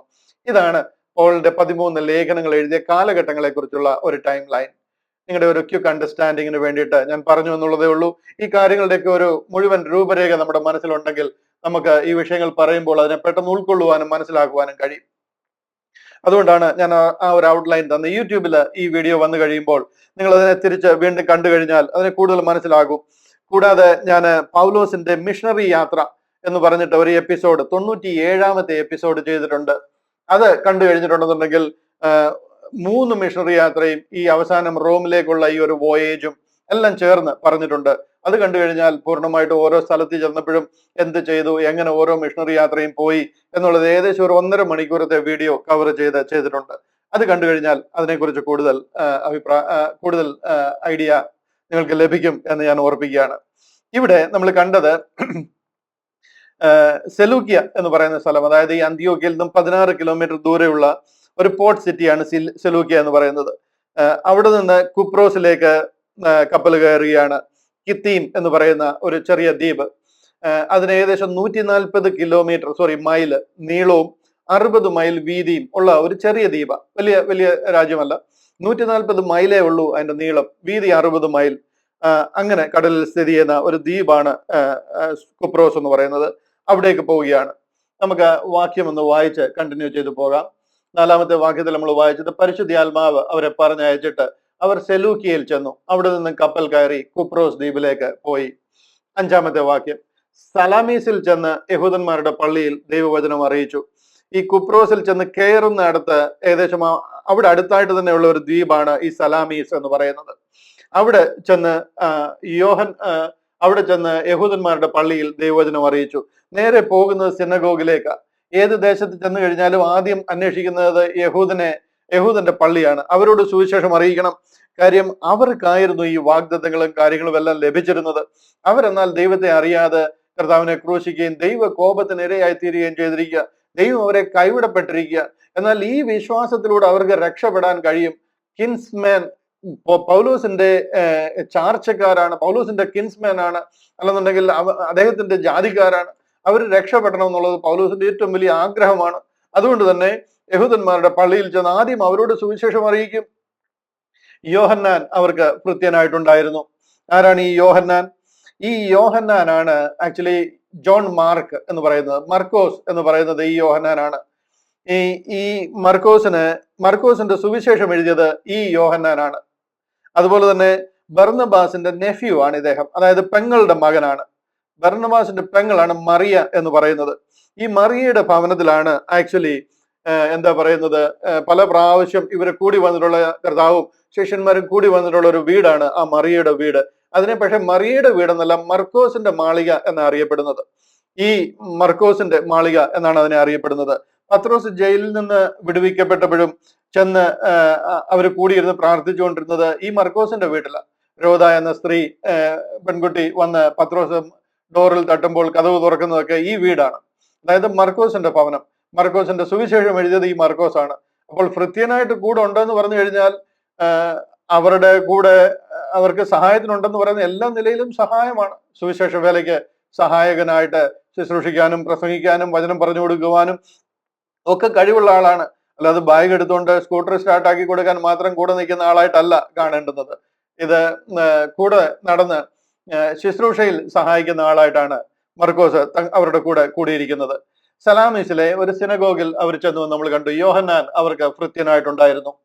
അടുത്ത വാക്യം, അവർ ദ്വീപിൽ കൂടി പാഫോസ് വരെ ചെന്നപ്പോൾ ബർയേശു എന്നു പേരുള്ള യഹൂദനായി കള്ളപ്രവാചകനായ ഒരു വിദ്വാനെ കണ്ടു. ഇവിടെ സലാമീസിൽ അവർ സിനഗോഗിൽ പോയെങ്കിലും അവിടെ ഒരു പ്രത്യേക മാറ്റം ഉണ്ടായതായിട്ടോ ഒരു വലിയ സംഭവം അവിടെ നടന്നതായിട്ടോ ഒന്നും പറഞ്ഞിട്ടില്ല. ഒത്തിരി ഡീറ്റെയിലുകൾ ഇതിൽ പറഞ്ഞിട്ടില്ല കേട്ടോ. ഈ അപ്പോസ്തല പ്രവർത്തികൾ എന്ന് പറയുന്നത് പരിശുദ്ധാത്മാവിന്റെ പ്രവർത്തനങ്ങളാണ്. പരിശുദ്ധാത്മാവ് സഭയെ എങ്ങനെ നടത്തി അടുത്ത തലത്തിലേക്ക് എങ്ങനെ കൊണ്ടുപോയി എന്ന് പറഞ്ഞിരിക്കുന്നതാണ്. ഇത് പൗലോസിന്റെ ഓട്ടോബയോഗ്രഫി അല്ല. അതുപോലെ തന്നെ ഇവരുടെ യാത്രാ വിവരണങ്ങൾ മുഴുവനും പറഞ്ഞിരിക്കുന്ന ഒരു ബുക്കല്ല. എന്തറിയണമോ അത് മാത്രമേ നമുക്കിതിൽ ലഭിച്ചിട്ടുള്ളൂ. അതുകൊണ്ട് തന്നെ ഒത്തിരി ഡീറ്റെയിൽസിൽ ഇവിടെ സലാമീസിൽ നിന്ന് അവരെ സിനഗോഗിൽ പോയി. അവിടെ വലിയ ദൈവപ്രവൃത്തി ഒന്നും നടന്നില്ല. അടുത്ത ലൈനിൽ കാണുന്നത്, അടുത്ത വാക്യത്തിൽ കാണുന്നത് അവർ ദ്വീപിൽ കൂടി പാഫോസ് വരെ ചെന്നു എന്ന്. അതായത് അവിടെ നിന്ന് 100 കിലോമീറ്റർ ദൂരെയാണ് പാഫോസ്. സലാമീസിൽ നിന്നും കുപ്രോസിന്റെ ക്യാപിറ്റലാണ് പാഫോസ് എന്ന് പറയുന്ന സ്ഥലം. അവർ അവിടെ ചെന്നു. അവിടെ ചെന്ന് കഴിഞ്ഞപ്പോൾ ബർയേശു എന്നു പേരുള്ള യഹൂദനായി കള്ളപ്രവാചകനായ ഒരു വിദ്വാനെ കണ്ടു. ഇവിടെ ബർയേശു എന്നൊരു യഹൂദിയ കള്ളപ്രവാചകൻ. ഈ ബർയേശു എന്ന് പറഞ്ഞു കഴിഞ്ഞാൽ യേശുവിന്റെ മകൻ. ബർ എന്ന് പറഞ്ഞു കഴിഞ്ഞാൽ മകൻ, യേശുവിന്റെ മകൻ. ബർയേശു എന്ന് പറഞ്ഞു കഴിഞ്ഞാൽ യേശുവിന്റെ മകൻ എന്ന്. പേര് യേശുവിന്റെ മകൻ എന്നാണ്, പക്ഷെങ്കിൽ കയ്യിലിരിപ്പ് മുഴുവനും സാത്താന്റെ മകന്റെ കയ്യിലിരിപ്പാണ്. അപ്പോ നമുക്ക് ഈ ബർ എന്ന് പറയുന്നത് മകൻ എന്ന് കാണിക്കുവാൻ വേണ്ടിയിട്ട്, അതായത് മുസ്ലിംസിനിടയിൽ നമുക്ക് കാണാമല്ലോ മുഹമ്മദ് ബിൻ ഹമാദ് എന്നൊക്കെ പറഞ്ഞു കഴിഞ്ഞാൽ ഹമാദിന്റെ മകൻ മുഹമ്മദ് എന്നാണ് അതിന്റെ അർത്ഥം. എന്ന് പറഞ്ഞത് മാതിരി ബർ യേശു എന്നല്ല, ആക്ച്വലി ജോഷുവ എന്ന, ബർ ജോഷുവ. അതായത് യോശുവയുടെ മകൻ എന്നുള്ള രീതിയിലാണ് ആ പേരിട്ടിരിക്കുന്നത്. എങ്കിലും താൻ ഒരു കള്ളപ്രവാചകനാണ്. ഈ കള്ളപ്രവചനം ഇവർ അഭ്യസിച്ചിരിക്കുന്ന ഇവരുടെ ഇടയിൽ ഒത്തിരി സാധാരണമായിട്ട് അനേകരെ നമുക്ക് കാണുവാനായിട്ട് കഴിയും. ഈ അപ്പോസ്തല പ്രവൃത്തികൾ 8-ാം അധ്യായത്തിൽ നമ്മൾ അതിന്റെ 9-ാം വാക്യത്തിൽ ഒരു ശീമോനെ കണ്ടു. അദ്ദേഹവും ഇതുപോലൊരു ആഭിചാരകനും ഇതുപോലൊരു സോർസറായിരുന്നു. ഒരു കള്ളപ്രവാചകനും ഒരു ആഭിചാരം ചെയ്യുന്ന ആളുമാണ്. ഇതുപോലെ ഒത്തിരി പേരെ നമുക്ക് ഇവരുടെ ഇടയിൽ കാണാനായിട്ട് കഴിയും. ഇത് ആക്ച്വലി ബാബിലോന്യ പ്രവാസത്തിൽ നിന്ന് ഇവർക്ക് ലഭിച്ചതാ. ബാബേലിലാണ് ഇതിന്റെ എല്ലാം ആസ്ഥാനം എന്ന് പറയുന്നത്. ഇവരെ ബാബേൽ പ്രവാസത്തിൽ അയച്ചപ്പോഴേ ഇവർ അവിടെ കണ്ടു പഠിച്ചതും കേട്ടു പഠിച്ചതും ഒക്കെ ആയിട്ടുള്ള സംഗതിയാണിത്. ഈ സോർസറി അല്ലെന്നുണ്ടെങ്കിൽ മന്ത്രവാദം, അല്ലെന്നുണ്ടെങ്കിൽ ഈ ആഭിചാരം എന്ന് പറയുന്നത്. ഇതിനെയാണ് ഞാൻ ഈ ബാബിലോന്യ കെട്ട് എന്ന് ഇടയ്ക്കിടയ്ക്ക് പറയുന്നത്. നമുക്കറിയാവുന്ന മന്ത്രവാദങ്ങളും കെട്ടുകളും ഒക്കെ ഉണ്ട്. അതിന്റെയൊക്കെ മേലെ ഒരു കെട്ടുണ്ട്. അതിനെയാണ് ഈ അറബിക്കെട്ടെന്ന് പറയുന്നത്. ഇതൊക്കെ ഞാൻ പറഞ്ഞു കേട്ടിട്ടേ ഉള്ളൂ, കണ്ടിട്ടില്ല. അറബിക്കെട്ടെന്ന് പറയുന്നത്. എന്നാൽ അതിന്റെ മേലെയാണ് ഈ ബാബിലോന്യ കെട്ടെന്ന് പറയുന്നത്.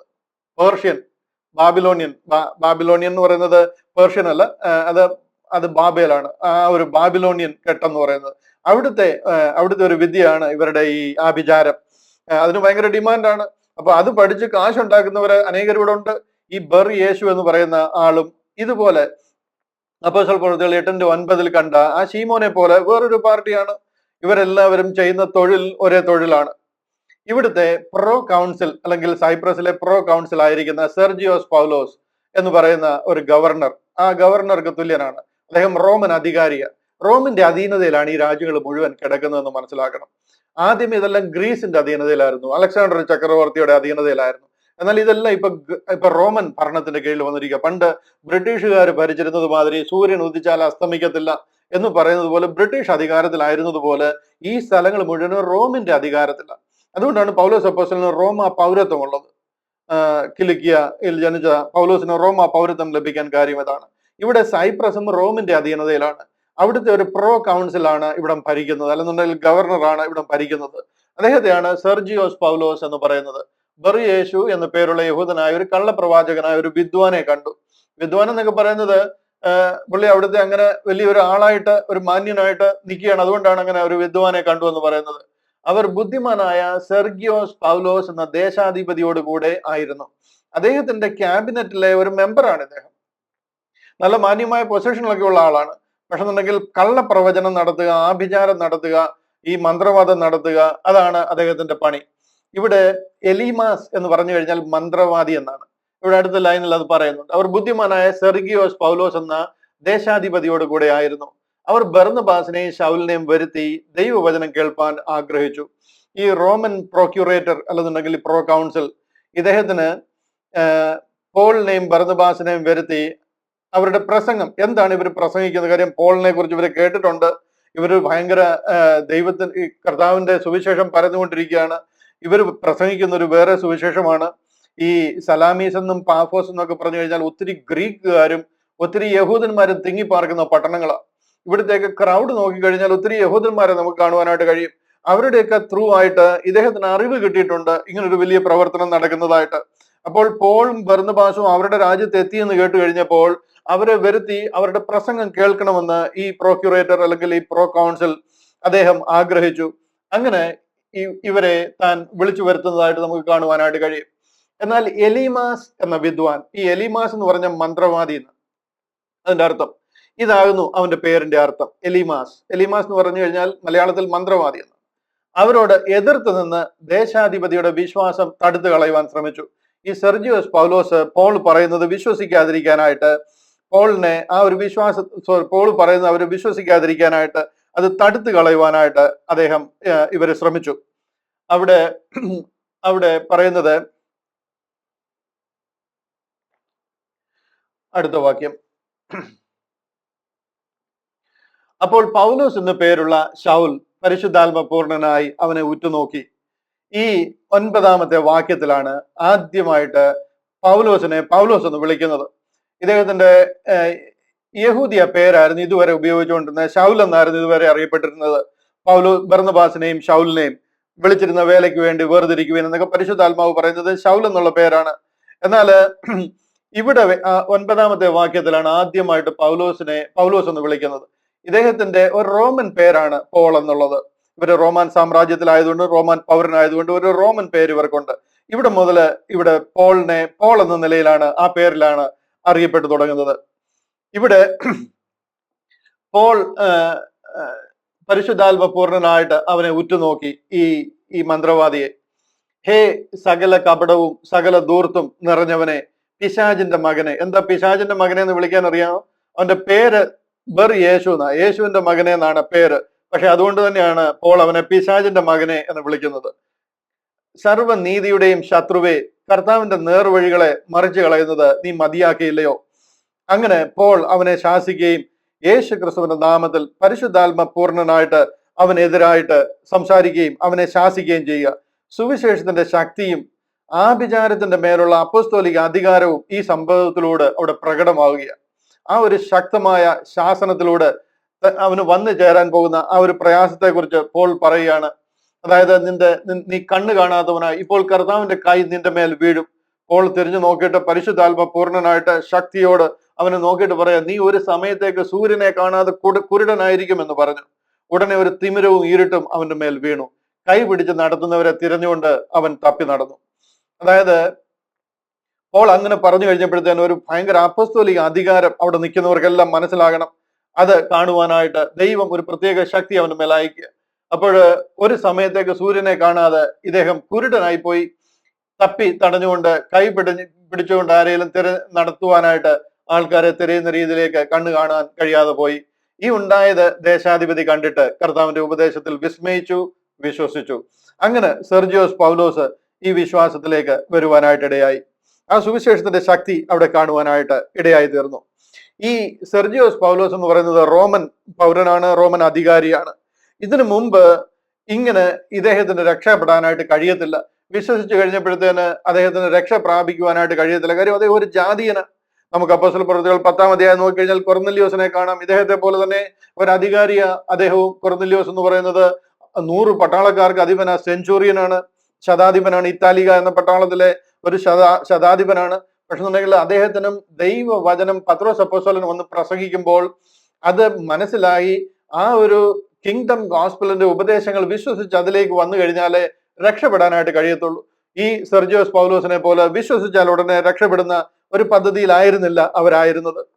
ഇവിടെ കാര്യങ്ങൾ കംപ്ലീറ്റ് മാറുകയാണ്.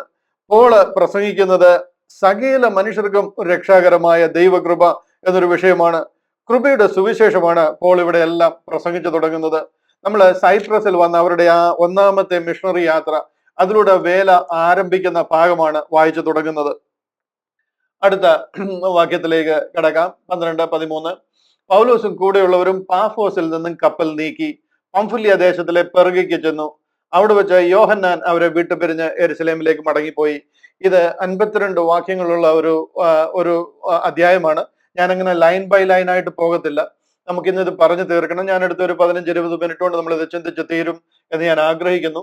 അപ്പോൾ ഒത്തിരി ഡീറ്റെയിൽ ആയിട്ട് ഞാൻ പോകത്തില്ല. നമുക്ക് ആവശ്യമുള്ള ഭാഗത്ത് മാത്രമേ ഞാൻ അത് കാണിച്ച് വായിച്ചു പോകത്തുള്ളൂ. ഇവിടെയെല്ലാം ആ ഒരു യാത്ര നിങ്ങളുടെ മനസ്സിലൊന്ന് ഉറയ്ക്കണം. ഇതൊക്കെ നമുക്ക് പിന്നീട് ആവശ്യം വരുന്നതാണ്. അതുകൊണ്ടാണ് ഞാൻ അത്രയും ഡീറ്റെയിൽ ആയിട്ട് കാണിക്കുന്നത്. പൗലോസും കൂടെയുള്ളവരും പാഫോസിൽ നിന്ന് കപ്പൽ നീക്കി. അതായത് അവര് ഈ കുപ്രോസ് വിടുകയാണ്, സൈപ്രസ് വിടുകയാണ്. അവിടെ സെർജിയോസ് പൗലോസ് എന്ന് പറയുന്ന അധികാരി വിശ്വാസത്തിലേക്ക് വന്നു. അദ്ദേഹത്തിന്റെ കൂടെ ഉണ്ടായിരുന്ന അനേകരും ആ വിശ്വാസത്തിലേക്ക് വരുവാനും അതിൽ വിസ്മയിക്കുവാനും വിശ്വാസത്തിലേക്ക് വരുവാനും ഇടയായി. അവിടെ നിന്നും അവർ അടുത്തതായിട്ട് കപ്പൽ നീക്കുകയാണ്. പംഫുല്യ ദേശത്തിലെ പെർഗയ്ക്ക് ചെന്നു. അതായത് ടർക്കിയോട് അടുക്കുകയാണ്. ടർക്കിയിലെ ആ എൻട്രൻസ്, ആ പോർട്ട് സിറ്റി വരികയാണ് പെർഗ. അവിടെ വെച്ച് യോഹന്നാൻ അവരെ വിട്ടുപിരിഞ്ഞ് യെരുശലേമിലേക്ക് മടങ്ങിപ്പോയി. ഇവിടെ എത്തിക്കഴിഞ്ഞപ്പോഴത്തേന് ഞാൻ ആ പിക്ചർ ഒന്നുകൂടെ കാണിച്ചോട്ടെ.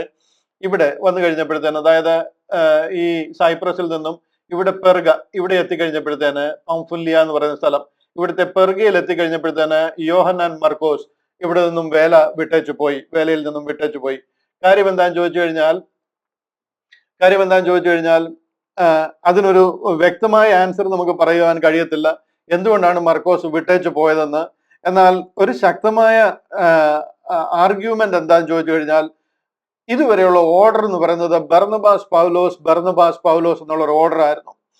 പരിശുദ്ധാത്മാവ് നിയമിക്കുന്നത് ബർന്നബാസിനെയും പൗലോസിനെയും എന്റെ വേലയ്ക്ക് വേണ്ടി വേർതിരിക്കുകയും, ബർന്നബാസിനാണ് അപ്പർ ഹാൻഡ്. ബർന്നബാസ് ആണ് സിറിയയിലെ സഭയിൽ 12 അടുക്കൽ നിന്ന് യെരുശലേമിൽ നോക്കുക 12 അയച്ചിരിക്കുന്ന അപ്പസ്തോലൻ.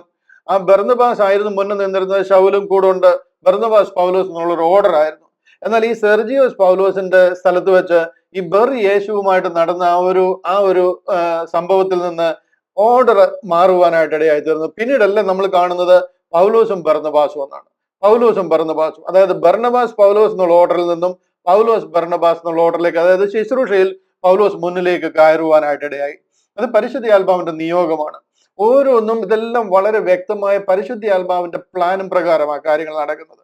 എന്നാൽ പോൾ മുന്നിലേക്ക് കയറിയതും കാര്യങ്ങളിൽ നേതൃത്വം കൊടുക്കുകയും ലീഡ് ചെയ്യുകയും ചെയ്തു കഴിഞ്ഞപ്പോൾ ബർന്നബാസിന്റെ മച്ചുണൻ, അതായത് കസിൻ ആയിരിക്കുന്ന പെങ്ങളുടെ മകൻ, നെഫ്യൂ ആയിരിക്കുന്ന ആൾക്ക് അത് പിടിക്കാതെ വന്നു. അതുകൊണ്ട് അദ്ദേഹം വേലയിൽ നിന്ന് വിട്ടേച്ചു പോയി. അവിടെ ഒന്നും മടങ്ങിപ്പോയി എന്നല്ല, എതിർത്ത് വിട്ടേച്ചു പോയി എന്നാ പറയുന്നത്. അവിടെ നിന്നും വിട്ടേച്ചു പോയി യെരുശലേമിലേക്ക് താൻ മടങ്ങി പോകുവാനായിട്ടിടയായി. ഇതെല്ലാം പരിശുദ്ധ ആത്മാവിനാൽ നയിക്കപ്പെടുന്ന ഒരു പ്ലാനാണ്. യഹൂദനെ ദൈവം ഏൽപ്പിച്ചിരുന്ന ഒരു ഉത്തരവാദിത്തത്തിൽ നിന്നും അത് പരിശുദ്ധ ആത്മാവിലാലാണ് അത് ലിറ്റിൽ ഫ്ലോക്സ്, ചെറിയ കൂട്ടം എന്ന് പറയുന്ന ഒരു ഗ്രൂപ്പിലേക്ക് ഒതുങ്ങുന്നത്. 12 കൂടി ഉള്ള ആ ഒരു രക്ഷാമാർഗം, അവരെ അറിയിക്കുന്ന ഒരു രക്ഷാമാർഗം ഒരു വലിയ യഹൂദിയ ഗ്രൂപ്പിൽ നിന്നാണ് ലിറ്റിൽ ഫ്ലോക്സ് അല്ലെങ്കിൽ ചെറിയ കൂട്ടം എന്ന് പറയുന്ന ഒരു ഗ്രൂപ്പിലേക്ക് ഒതുങ്ങുന്നത്. അതിൽ നിന്നാണ് ക്രിസ്ത്യാനിറ്റി എന്ന് പറയുന്ന ഒരു ഗ്രൂപ്പിലേക്ക് മാറുന്നത്. ആ ക്രിസ്ത്യാനിറ്റിയിൽ നിന്നാണ് പരിശുദ്ധ ആത്മാവ് അടുത്തൊരു തലത്തിലേക്ക് നയിക്കുന്നത്, ബോഡി ഓഫ് ക്രൈസ്റ്റ് എന്ന് പറയുന്ന ആ ഒരു ഗ്രൂപ്പിലേക്ക് നയിക്കുന്നത്. ഇവിടെ എല്ലാം ഒരു പ്രോഗ്രസീവ് റെവലേഷൻ. പല കാര്യങ്ങൾക്കും വേണ്ടി ദൈവത്തിന് അതിന്റെ ഒരു പൂർണ്ണ പിക്ചർ ഉള്ളത് കൊണ്ട് ദൈവത്തിന് അറിയാം. എന്നാൽ പല കാര്യങ്ങളും കാണുമ്പോൾ നമുക്കത് ഒരു പക്ഷം ഉണ്ടെങ്കിൽ പെട്ടെന്ന് മനസ്സിലായി എന്ന് വരത്തില്ല. ഇവിടെ ഇത്രയും മാത്രം മനസ്സിലാക്കുക. പൗലോസും കൂടെയുള്ളവരും പാഫോസിൽ നിന്ന് കപ്പൽ നീക്കി പംഫുല്യ ദേശത്തിലെ പെർഗയ്ക്ക് ചെന്നു. അവിടെ വെച്ച് യോഹന്നാൻ മർക്കോസ് ആണ്. യോഹന്നാൻ അവരെ വിട്ടുപിരിഞ്ഞ് യെരുശലേമിലേക്ക് മടങ്ങിപ്പോയി. അടുത്തതായിട്ട് അടുത്ത വാക്യം, അവർ പെർഗയിൽ നിന്ന് പുറപ്പെട്ട പിസിദ്യ ദേശത്തിലെ അന്ത്യോക്യയിലെത്തി ശബത്ത് നാളിൽ പള്ളിയിൽ ചെന്ന് ഇരുന്നു. ഈ പിസിദ്യ എന്ന് പറയുന്ന അടുത്തൊരു പ്രൊവിൻസ്, അവിടുത്തെ അന്ത്യോക്യയിലേക്ക് ചെല്ലുകയാണ്. ഇതെല്ലാം വളരെ യാത്ര ചെയ്ത് പോകേണ്ടതാ. വലിയ കുന്നും മലകളും ഒക്കെ നിറഞ്ഞ സ്ഥലങ്ങളാ. ഏകദേശം ഈ സൈഡിൽ കൂടെ ഒക്കെ യാത്ര ചെയ്യാൻ എനിക്ക് അവസരം ലഭിച്ചിട്ടുണ്ട്. അപ്പോൾ അവിടെ വെച്ച് വളരെ യാത്ര ചെയ്തും പ്രയാസപ്പെട്ടുമൊക്കെയാണ് ഇവിടെ എത്തിച്ചേരുന്നത്. അന്ത്യോക്യയിലെത്തി ശബത്ത് നാളിൽ പള്ളിയിൽ ചെന്ന് ഇരുന്നു. അവിടെ പള്ളിയിൽ ചെന്നിരിക്കുകയാണ്. അവിടെ ചെന്നിരുന്നു കഴിഞ്ഞപ്പോഴത്തേന് അവിടെ ന്യായപ്രമാണവും, അടുത്ത വാക്യം, അതായത് ന്യായപ്രമാണവും പ്രവാചക പുസ്തകങ്ങളും വായിച്ചു തീർന്നപ്പോൾ പള്ളിപ്രമാണികൾ അവരുടെ അടുക്കൽ ആളയച്ചു. എന്താണ് ഈ പറയുന്നതെന്ന് ചോദിച്ചു കഴിഞ്ഞാൽ, ഇവരുടെ എല്ലാം പള്ളിയിലെ ഒരു ക്രമം എന്താണെന്ന് ചോദിച്ചു കഴിഞ്ഞാൽ ന്യായപ്രമാണം വായിക്കും. അതാണ് മോശ കൊടുത്തിരിക്കുന്ന പഞ്ചഗ്രന്ഥങ്ങൾ. അതിൽ നിന്നൊരു ഭാഗം വായിക്കും ദീർഘമായിട്ട്. അതിനുശേഷം വായിക്കുന്നത് പ്രവചന പുസ്തകമാണ്. അതെന്തിനു വേണ്ടിയാ? അത് മശിഹ എന്ന് വരും, ആ ഒരു പ്രവചനം എന്ന് അവർക്ക് രാജ്യം യഥാസ്ഥാനപ്പെടുത്തി ലഭിക്കും. അവരോട് വാഗ്ദത്തം ചെയ്തിരിക്കുന്ന, അബ്രഹാമിനോട് വാഗ്ദത്തം ചെയ്തിരിക്കുന്ന, ദാവീദിനോട് വാഗ്ദത്തം ചെയ്തിരിക്കുന്ന ആ ഒരു വാഗ്ദത്തം എന്ന് നിറവേറും. വാഗ്ദത്തനായി രക്ഷകനായി യേശു ദാവീദിന്റെ കുലത്തിൽ എന്ന് പിറക്കും. അതാണ് അവര് ഈ പ്രവാചക പുസ്തകത്തിൽ കൂടി വായിച്ച് മനസ്സിലാക്കുവാനായിട്ട് ആഗ്രഹിക്കുന്നത്. ന്യായപ്രമാണവും പ്രവാചകങ്ങളും വായിച്ചു തീർന്നപ്പോൾ പള്ളിപ്രമാണികൾ അവരുടെ അടുക്കൽ ആളയച്ചു എന്ന് പറഞ്ഞു കഴിഞ്ഞാൽ പൗലോസും ബർന്നബാസും ഈ പള്ളിയിൽ ചെന്നിരിക്കുക. അവിടെ ചെന്നിരുന്നു കഴിഞ്ഞപ്പോൾ അവരോട് ചിലർ വന്ന് ചോദിച്ചു, സഹോദരന്മാരെ, നിങ്ങൾക്ക് ജനത്തോട് പ്രബോധനം വല്ലതും ഉണ്ടെങ്കിൽ പറവീൻ എന്ന് പറഞ്ഞു. കാരണം എന്താന്ന് ചോദിച്ചു കഴിഞ്ഞാൽ, പോളാണ് വന്നിരിക്കുന്നത്. അവർക്ക് അറിവ് കിട്ടിയിട്ടുണ്ട്. പോൾ ഗമാലിയേലിന്റെ ഒരു ശിഷ്യനാണ്. ഗമാലിയേൽ എന്ന് പറഞ്ഞു കഴിഞ്ഞാൽ അന്ന് അവർക്ക് എത്തിപ്പിടിക്കാൻ കഴിയാത്ത ഏറ്റവും വലിയ ശാസ്ത്രിമാരിൽ അന്നത്തെ നമ്പർ 1 ശാസ്ത്രിയാണ്. തിരുവചനത്തിലെ അഗ്രഗണ്യൻ എന്ന് വേണമെങ്കിൽ പറയാവുന്ന ഗമാലിയേൽ ശാസ്ത്രി. അദ്ദേഹത്തിന്റെ പാദപീഠത്തിൽ ഇരുന്ന് തിരുവചനം പഠിച്ചിരിക്കുന്ന ആളാണ് നമ്മുടെ പള്ളിയിൽ എത്തിയിരിക്കുന്നതെന്ന് അവർക്ക് മനസ്സിലായി. അതുകൊണ്ട് അവർ പോളിനോടും ബർന്നബാസിനോടും ചോദിക്കുക, സഹോദരന്മാരെ, നിങ്ങൾക്ക് ജനത്തോട് പ്രബോധനം വല്ലതും ഉണ്ടെങ്കിൽ പറവീൻ എന്ന് പറഞ്ഞു. പോളിന് വേണമെങ്കിൽ പറയാം, ഞാൻ ഒത്തിരി നടന്നു വന്നതാ, ക്ഷീണിച്ചിരിക്കുക, അതുകൊണ്ട് ഈ ആഴ്ചയിൽ വേണ്ട, അടുത്ത ആഴ്ചയിൽ ഞാനൊരു മെസ്സേജ് പറയാം എന്നല്ല പോള് പറഞ്ഞത്. അവസരം കിട്ടുന്നത് തക്കത്തിൽ ഉപയോഗിക്കുക. നമ്മുടെ ആൾക്കാർക്കൊക്കെ ഇതുപോലെ അവസരം കിട്ടുമ്പോൾ നമ്മളോടൊക്കെ ഇതുപോലൊരു ശുശ്രൂഷ ചെയ്യാൻ പറയുമ്പോഴത്തേന് നമ്മൾ ഓരോരോ എക്സ്ക്യൂസുകൾ പറഞ്ഞ് മാറാൻ നോക്കല്ല. നമുക്ക് വീണ് കിട്ടുന്ന അവസരങ്ങളായതൊക്കെ, പ്രത്യേകിച്ച് കർത്താവിന്റെ ക്രൂശ് പ്രസിദ്ധമാക്കാനായിട്ട്, യേശു ക്രിസ്തുവിനെ കുറിച്ച് പ്രസംഗിക്കാനായിട്ട്, നിങ്ങൾക്ക് ജീവിതത്തിൽ ചെയ്യുന്ന ഏറ്റവും മഹത്വകരമായ ഒരു കാര്യമായിരിക്കും നിങ്ങൾ ആ ചെയ്യുന്നത്. ഇതുപോലൊക്കെ എവിടെങ്കിലും അവസരം കിട്ടുമ്പോൾ ഏതെങ്കിലും ശുശ്രൂഷകന്മാർ നിങ്ങളെ ഇതിനു വേണ്ടിയിട്ടൊക്കെ വിളിക്കുമ്പോഴത്തേന് എന്തെങ്കിലും ഒഴിവ് പറഞ്ഞ് മാറാനായിട്ട് ശ്രമിക്കരുത്. തീർച്ചയായിട്ടും യേശു ക്രിസ്തു ജീവിക്കുന്നു, കർത്താവ് നമുക്ക് വേണ്ടി മരിച്ചു, ക്രിസ്തു നമുക്ക് വേണ്ടി മരിച്ചു എന്നെങ്കിലും എഴുന്നേറ്റ് എന്ന് പറയുവാനായിട്ട് ധൈര്യം കാണിക്കണം. പോള് ഇവിടെ അവസരം കിട്ടിക്കഴിഞ്ഞപ്പോഴത്തേന് എഴുന്നേറ്റു ആംഗ്യം കാട്ടി ഇസ്രായേൽ പുരുഷന്മാരും സഹോദരന്മാരെ നിങ്ങൾക്ക് ജനത്തോട് ഉണ്ടെങ്കിൽ പറവീൻ എന്ന് പറയിച്ചു. അത് കഴിഞ്ഞപ്പോഴത്തേന് കാണുകയാണ് പൗലോസ് എഴുന്നേറ്റു ആംഗ്യം കാട്ടി. ഇവരുടെ ഇടയിൽ അങ്ങനെ ആംഗ്യം കാട്ടി സംസാരിക്കുന്ന ഒരു രീതിയില്ല. എന്നാൽ പൗലോസ് ആകെപ്പാടെ എക്സൈറ്റഡ് ആയിരിക്കുക, എങ്ങനെയെങ്കിലും ഈ വിഷയം ഇവരെ അറിയിക്കണം. അതിനുവേണ്ടി തന്നാൽ ആവോളം സംസാരിക്കുകയും ആംഗ്യമൊക്കെ കാട്ടി ഇസ്രായേൽ പുരുഷന്മാരും ഈ ദൈവഭക്തന്മാരുമായുള്ളവരെ കേൾപ്പീൻ. ഇവിടൊക്കെ ഇവരെ മുഴുവനും യഹൂദന്മാരും യഹൂദ മതാനുസാരികളും ദൈവത്തിൽ വിശ്വസിക്കുന്ന എല്ലാവരുമായുള്ളവരെ കേൾപ്പീൻ. Then Paul stood up and beckoning with his hand said, Men of Israel and ye that fear God, give audience. എന്നെ ശ്രദ്ധിക്കാൻ പറയുക. പുരുഷന്മാരും ദൈവഭക്തന്മാരുമായുള്ളവരെ നിങ്ങൾ എല്ലാവരും എന്നെ കേൾക്കാൻ പറയുക. ഇനി ഈ 16 മുതൽ 41 വരെയുള്ള വാക്യങ്ങൾ നോക്കിക്കഴിഞ്ഞാൽ പോളിന്റെ അന്ത്യോക്യയിലെ ഈ ചർച്ചിലെ ഒരു പ്രസംഗമാണ്.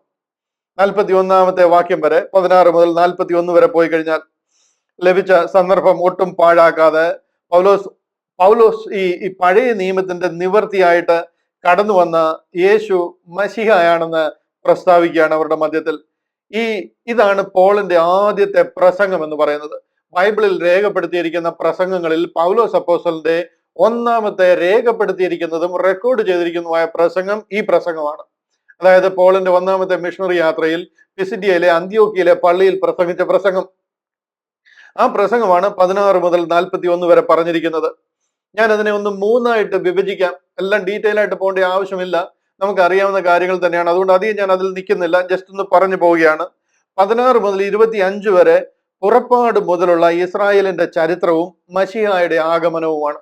നിങ്ങൾ കാത്തിരുന്ന മശിഹ, നമ്മൾ രാവും പകലും ഒന്നിച്ച് പ്രാർത്ഥിച്ചുകൊണ്ടിരുന്ന മശിഹായുടെ ആഗമനം 16 മുതൽ 25 വരെ പുറപ്പാട് പുസ്തകം മിസ്രൈമിൽ നിന്നും പുറപ്പെടുന്നത് മുതലുള്ളത് ചരിത്രവും മശിഹായുടെ ആഗമനവുമാണ്.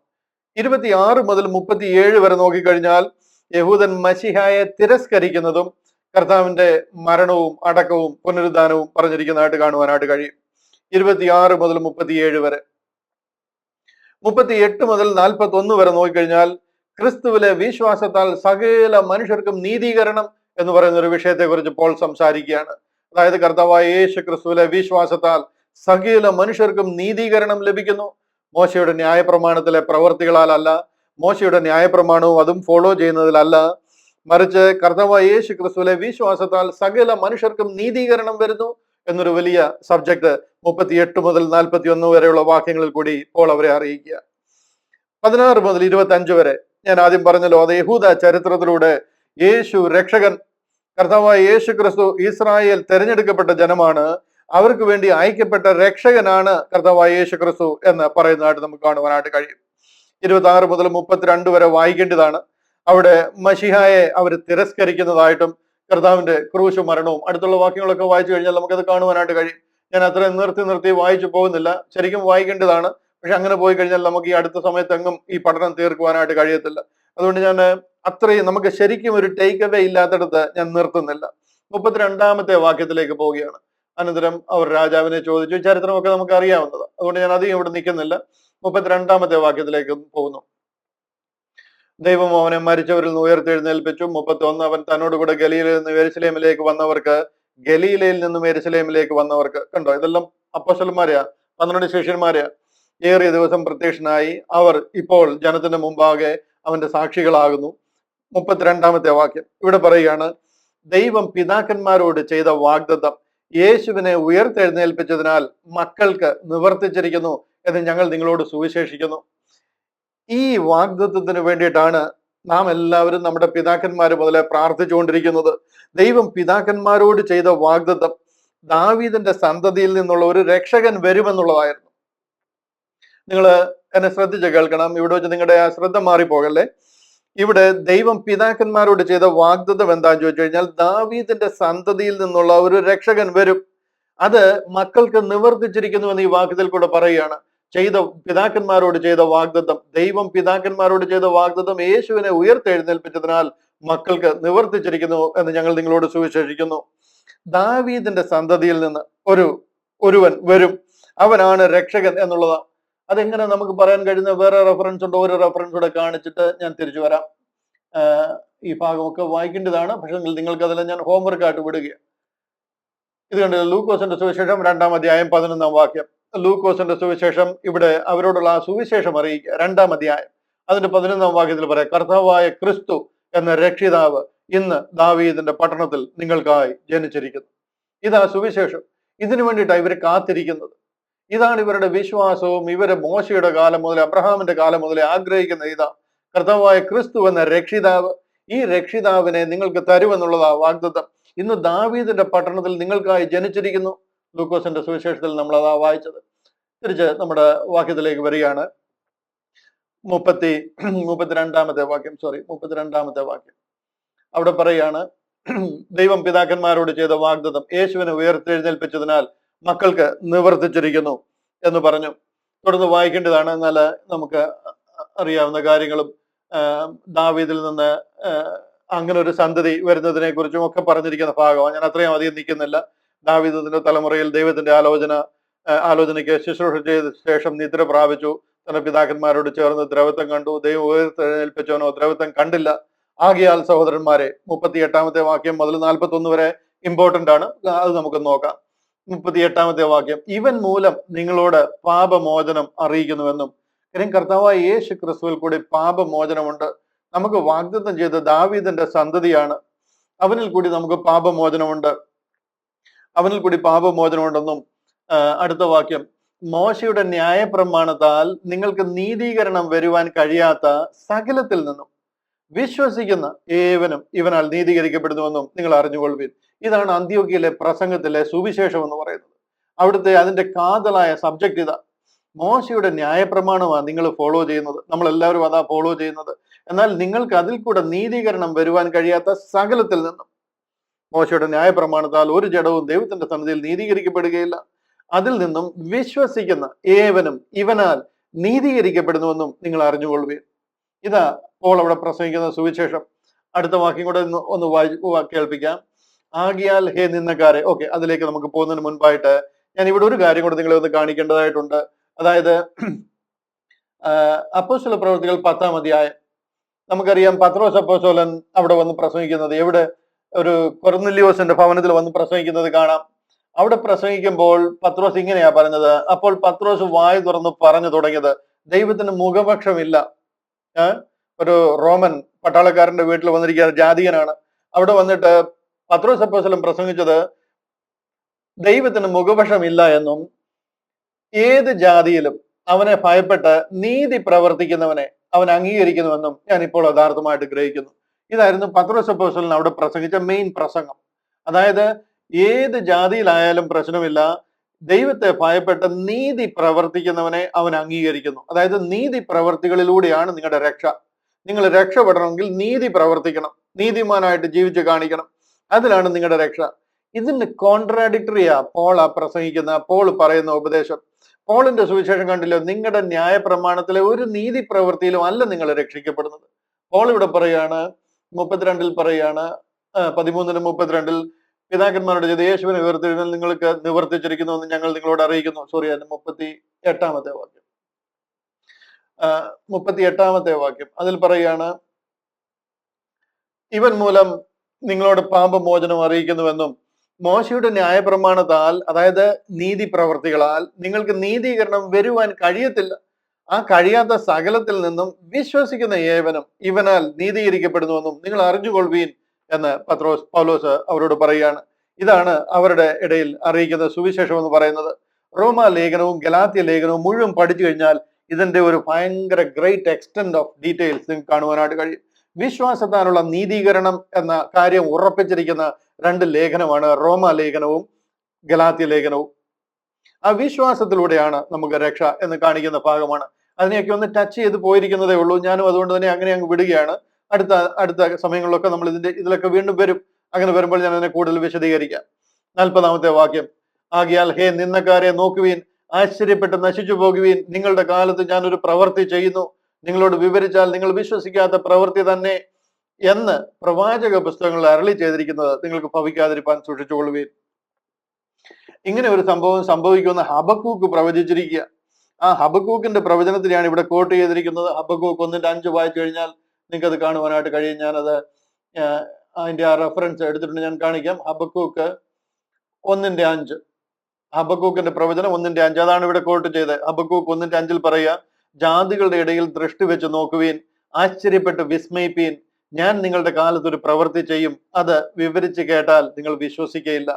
ഇതുപോലത്തെ ഒരു സംഗതി നിങ്ങളുടെ ഇടയിൽ നടക്കാൻ പോകുന്നു. അതിനെയാണ് പോൾ ഇവിടെ പ്രവൃത്തികൾ 40 പറയുന്നത്. ആകയാൽ ഹേ നിന്നക്കാരെ, നോക്കുവീൻ, ആശ്ചര്യപ്പെട്ട് നശിച്ചു പോകുവീൻ, നിങ്ങളുടെ കാലത്ത് ഞാനൊരു പ്രവൃത്തി ചെയ്യുന്നു, നിങ്ങളോട് വിവരിച്ചാൽ നിങ്ങൾ വിശ്വസിക്കാത്ത പ്രവൃത്തി തന്നെ എന്ന് പ്രവാചക പുസ്തകങ്ങൾ എഴുതിയിരിക്കുന്നത്, അരുളി ചെയ്തിരിക്കുന്നത് നിങ്ങൾക്ക് ഭവിക്കാതിരിക്കാൻ സൂക്ഷിച്ചുകൊള്ളുവീൻ. അവരുടെ ശക്തമായ ഒരു വലിയ ആലോചനയാണ് അപ്പോൾ ഇവിടെ അറിയിക്കുന്നത്. അവർ പള്ളി വിട്ടു പോകുമ്പോൾ പിറ്റേ ശബത്തിൽ ഈ വചനം തങ്ങളോട് പറയണം എന്നവർ അപേക്ഷിച്ചു. പോളിനോട് അവർ ചോദിക്കുക, ഞങ്ങൾക്ക് ഈ കാര്യം പിടികിട്ടുന്നില്ല, എന്താ സംഗതി എന്നുള്ളത്, അത് പിറ്റേ ദിവസത്തിൽ ഞങ്ങളോട് അറിയിക്കണം എന്ന് ദൈവഭക്തന്മാരായിട്ടുള്ള ചില ആൾക്കാർ, അവർക്ക് ഈ കാര്യം മനസ്സിലാക്കണമെന്നുള്ള ആഗ്രഹമുള്ള ആൾക്കാര് പോളിനോട്, ബർന്നബാസിനോട് വന്ന് പറയുകയാണ്. പോളിന്റെ പ്രസംഗത്തിന്റെ രത്ന ചുരുക്കം ഇതാ, അതായത് ദൈവജനമായ യഹൂദനിലൂടെ വാഗ്ദത്ത പ്രകാരം രക്ഷയ്ക്കായി ദൈവം അയച്ച മശിഹായിലൂടെ സകല ജനത്തിനും രക്ഷ വന്നിരിക്കുന്നു. അത് യഹൂദനെന്ന് മാത്രമല്ല, ന്യായപ്രമാണം അനുസരിക്കുന്നവർക്കല്ല, കർത്താവിൽ വിശ്വസിക്കുന്ന ഏവർക്കും രക്ഷ. അതായത് വാഗ്ദത്ത മശിഹായിലെ വിശ്വാസത്താൽ സകല ജാതികൾക്കും സകല മനുഷ്യർക്കും രക്ഷ എന്നൊരു വിഷയം പോൾ ഇവിടെ അൺപാക്ക് ചെയ്യുകയാണ്. ഇവിടെ അവരോട് പറഞ്ഞു തുടങ്ങിയാണ്. ഇത് കേട്ട ജാതികൾ സന്തോഷിച്ചു, ദൈവത്തെ മഹത്വപ്പെടുത്തി തുള്ളിച്ചാടി. ഇതേപ്പറ്റി അടുത്ത ശബത്തിൽ ഞങ്ങളോട് കൂടുതൽ പറഞ്ഞു തരണം എന്ന് അപേക്ഷിച്ചു. യഹൂദ മതാനുസാരികളും മറ്റ് ജാതീയരും അവിടെ വന്ന് കൂടിയിരിക്കുന്നവരും അവർ കേട്ടവരും ഈ സിനഗോഗിൽ കൂടി ഈ വിഷയം കേട്ടവരും ഒക്കെ വളരെ ആശ്ചര്യപ്പെടുകയും അത് കൂടുതൽ അറിയണമെന്ന് അവരോട് പറയുകയും ചെയ്തു. അതുപോലെ തന്നെ സംഭവിച്ചു. അടുത്ത വാക്യം നമുക്ക് നോക്കാം, 43.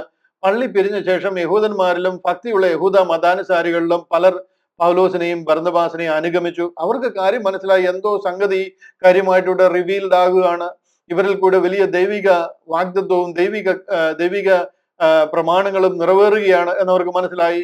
അവർ അവരോട് സംസാരിച്ച് ദൈവകൃപയിൽ നിലനിൽക്കേണ്ടതിന് അവരെ ഉത്സാഹിപ്പിച്ചു. പിറ്റേ ശബത്തിൽ ഏകദേശം പട്ടണം മുഴുവനും ദൈവവചനം കേൾപ്പാൻ വന്നുകൂടി. ഇത് കണ്ടോ, നിങ്ങൾക്ക് ഇവിടുത്തെ ആ ഒരു സാഹചര്യം ഒന്ന് മനസ്സിലാകണം, ഒന്ന് മനസ്സിൽ കാണണം.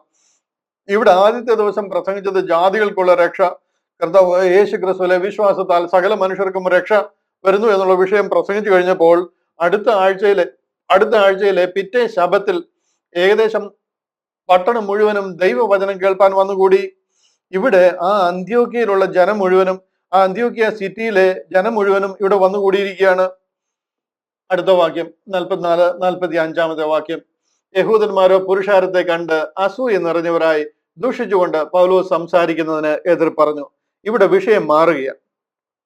ശബത്തിൽ ഭയങ്കര ജനക്കൂട്ടം. ആ സിനഗോഗിന്റെ ചുറ്റും നമുക്കൊരു വലിയ, ഈ ഗൾഫിലൊക്കെ ആണെന്നുണ്ടെങ്കിൽ മുസ്ലിം പള്ളികൾ നോക്കിക്കഴിഞ്ഞാൽ നിങ്ങൾക്ക് കാണുവാനായിട്ട് കഴിയും. പള്ളിക്ക് അകം നിറഞ്ഞിട്ട് പള്ളിയുടെ വെളിയിലും റോഡിലും എല്ലാം നിസ്കാരം നടക്കുന്നത് കാണുവാനായിട്ട് കഴിയും. എന്ന് പറഞ്ഞതുപോലെ ആ അന്ത്യോക്യയിലെ സിറ്റി മുഴുവനും ഈ സിനഗോഗിന് ചുറ്റും തേനീച്ച വളഞ്ഞിരിക്കുന്നത് പോലെ അവർ മുഴുവനും റോഡിലും പരിസരത്തും മുറ്റത്തും മുഴുവനും ജനം നിറഞ്ഞിരിക്കുക. അടുത്ത ശബത്തിൽ സിറ്റിയിലെ മുഴുവനും അന്ത്യോക്യയിലെ പള്ളിയുടെ ചുറ്റിനുമുണ്ട്. ഇത് കണ്ടു കഴിയുമ്പോൾ നമുക്കാണെങ്കിൽ എന്താ സംഭവിക്കുന്നത്? ഇങ്ങനെ ജനം കൂടുന്ന കാണുമ്പോൾ നമുക്ക് എന്താ ഉണ്ടാകേണ്ടത്? നമുക്ക് ഭയങ്കര സന്തോഷം ഉണ്ടാകേണ്ടതല്ലേ? നമ്മുടെ പ്രസംഗം കേട്ട് കഴിഞ്ഞപ്പോൾ ഇത്രയും പേര് കൂടുക, 100, 200, 500, 1000 പേരൊക്കെ കൂടുക, അല്ലെങ്കിൽ 5000, 10000 പേരൊക്കെ കൂടുക എന്നൊക്കെ പറഞ്ഞു കഴിഞ്ഞാൽ നമുക്ക് പിന്നെ ഭയങ്കര എന്താ പറയുന്നത്, എക്സൈറ്റഡ് ആവുകയാണ്. ഇതുപോലെ ഇത്രയും ജനത്തെ കണ്ടു കഴിഞ്ഞപ്പോഴത്തേന് ഇവര് സന്തോഷിക്കേണ്ട. ഞാനാണെന്നുണ്ടെങ്കിൽ 4 പേര് കൂടുന്നു എന്ന് കാണുമ്പോഴേ എനിക്ക് എന്താ ഒരു സന്തോഷം എന്നുള്ളത് എന്നോട് ചോദിച്ചാലേ എനിക്കറിയത്തുള്ളൂ. ഞാൻ നിങ്ങൾക്ക് പറഞ്ഞു തരാനായിട്ട് കഴിയും എന്താ ഒരു സന്തോഷം എന്നുള്ളത്. 3-4 പേര് സാധാരണ ഉള്ളതിൽ കൂടുന്നത് കാണുമ്പോൾ, നമ്മുടെ ബൈബിൾ ക്ലാസ്സിൽ ആള് കൂടുന്നത് കാണുമ്പോൾ തന്നെ എനിക്ക് എന്താ ഒരു സന്തോഷം. ഞാൻ ഇടയ്ക്കിടയ്ക്കൊക്കെ കോട്ടയത്ത് എൽദോ ബ്രദറിനെ വിളിച്ച് ചോദിക്കും, ഇന്നത്തെ ആരാധനയിൽ എത്ര പേരുണ്ടായിരുന്നു, എത്ര പേര് കൂടി, എത്ര പേര് കുറഞ്ഞു, ആരെങ്കിലും വരാതിരുന്നോ?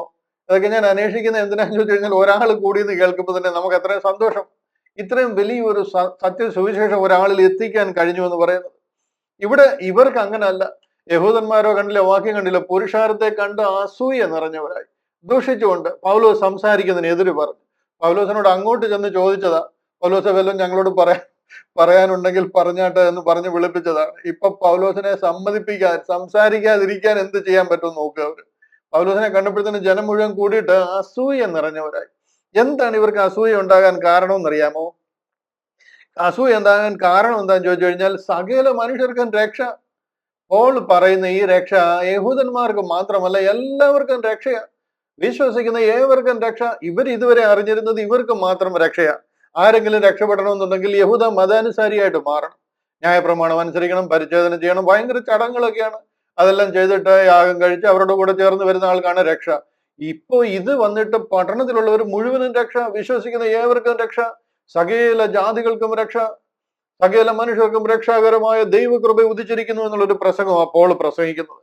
അതിൽ കൂടി യഹൂദ പുരുഷാരം അത് കണ്ട് അസൂയ നിറഞ്ഞിട്ട് പോളിനെതിരായിട്ട് തിരിഞ്ഞിരിക്കുക. പോൾ സംസാരിക്കുന്നതിന് എതിര് പറഞ്ഞു, ദൂഷിച്ചു. അതിനെതിരായിട്ട് ബ്ലാസ്ഫമി, പോളിനെ സ്റ്റോപ്പ് ചെയ്യാനായിട്ട് ശ്രമിക്കുക. 46 വാക്യം അവിടെ പറയാം, അപ്പോൾ പൗലോസും ബർന്നബാസും ധൈര്യം പൂണ്ടു. അത് കണ്ടോ, വളരെ ഇമ്പോർട്ടന്റ് ആയിട്ടുള്ള ഒരു വാക്യമാണ്. ദൈവവചനം ആദ്യം നിങ്ങളോട് പറയുന്നത് ആവശ്യമായിരുന്നു, എന്നാൽ നിങ്ങൾ അതിനെ തള്ളി നിങ്ങളെ തന്നെ നിത്യജീവൻ അയോഗ്യരെന്ന് വിധിച്ചു കളയുന്നതിനാൽ ഇതാ ഞങ്ങൾ ജാതികളിലേക്ക് തിരിയുന്നു. ഇത് നിങ്ങളോട് അറിയിക്കണമായിരുന്നു. കാര്യം നിങ്ങൾക്ക് ദൈവം തന്നിരിക്കുന്ന ഒരു വാഗ്ദത്തമാണ്. കാലാകാലങ്ങളായിട്ട്, സഹസ്രാബ്ദങ്ങളായിട്ട് നമ്മൾ ഇതിനു വേണ്ടി പ്രാർത്ഥിച്ചുകൊണ്ടിരിക്കുന്നത്. ഇത് നിങ്ങൾക്ക് ലഭിക്കേണ്ടത് ആവശ്യമായിരുന്നു. അതുകൊണ്ടാണ് ഞങ്ങൾ നിങ്ങളോട് പറഞ്ഞുകൊണ്ടിരുന്നത്. എന്നാൽ നിങ്ങൾ ഇത് സ്വീകരിക്കുന്നില്ല എങ്കിൽ പൗലോസും ബർന്നബാസും ധൈര്യം പൂണ്ടു. അങ്ങനെ അവരോട് പറയുകയാണ്, ഇസ്രായേലിൽ കൂടി ജാതികൾക്ക് രക്ഷ ചെല്ലണമെന്നുള്ളതായിരുന്നു ദൈവത്തിന്റെ പദ്ധതി. മനസ്സിലായോ? ഇസ്രായേൽ ആദ്യം രക്ഷിക്കപ്പെടണം, എന്നിട്ട് ഈ രക്ഷ ഇവരിൽ കൂടി ജാതികളിലേക്ക് ചെല്ലണം. അതാ ദൈവിക പദ്ധതി ഒറിജിനലി. അതുകൊണ്ടാണ് പറയുന്നത്, നിങ്ങൾ യെരുശലേമിൽ പാർപ്പീൻ, ശക്തി ലഭിക്കുവോളം യെരുശലേമിലും യഹൂദിയിൽ എല്ലായിടവും ആദ്യം അത് രക്ഷിക്കപ്പെടണം. യെരുശലേം ആദ്യം രക്ഷിക്കപ്പെടണം. ആലയവും ആചാര്യന്മാരും മഹാപുരോഹിതനും സന്നിധിയും സംഘവും എല്ലാം രക്ഷിക്കപ്പെടണം. അതിനുശേഷം യഹൂദിയിലെല്ലാം, പിന്നെ ശമരിയ, യഹൂദന് ശമരിയ രക്ഷിക്കപ്പെടണം, പിന്നെ ലോകത്തിന്റെ അറ്റത്തോളം. ഇവരിൽ കൂടി ഈ രക്ഷ ലോകത്തിലേക്ക് ചെല്ലണം. ഇവരാദ്യം രക്ഷിക്കപ്പെടണം. ആ ബ്ലെസ്സിങ്സിന്റെ ചാനൽ യഹൂദന. നിന്റെ സന്തതിയിൽ കൂടി ലോകം മുഴുവൻ രക്ഷിക്കപ്പെടണം.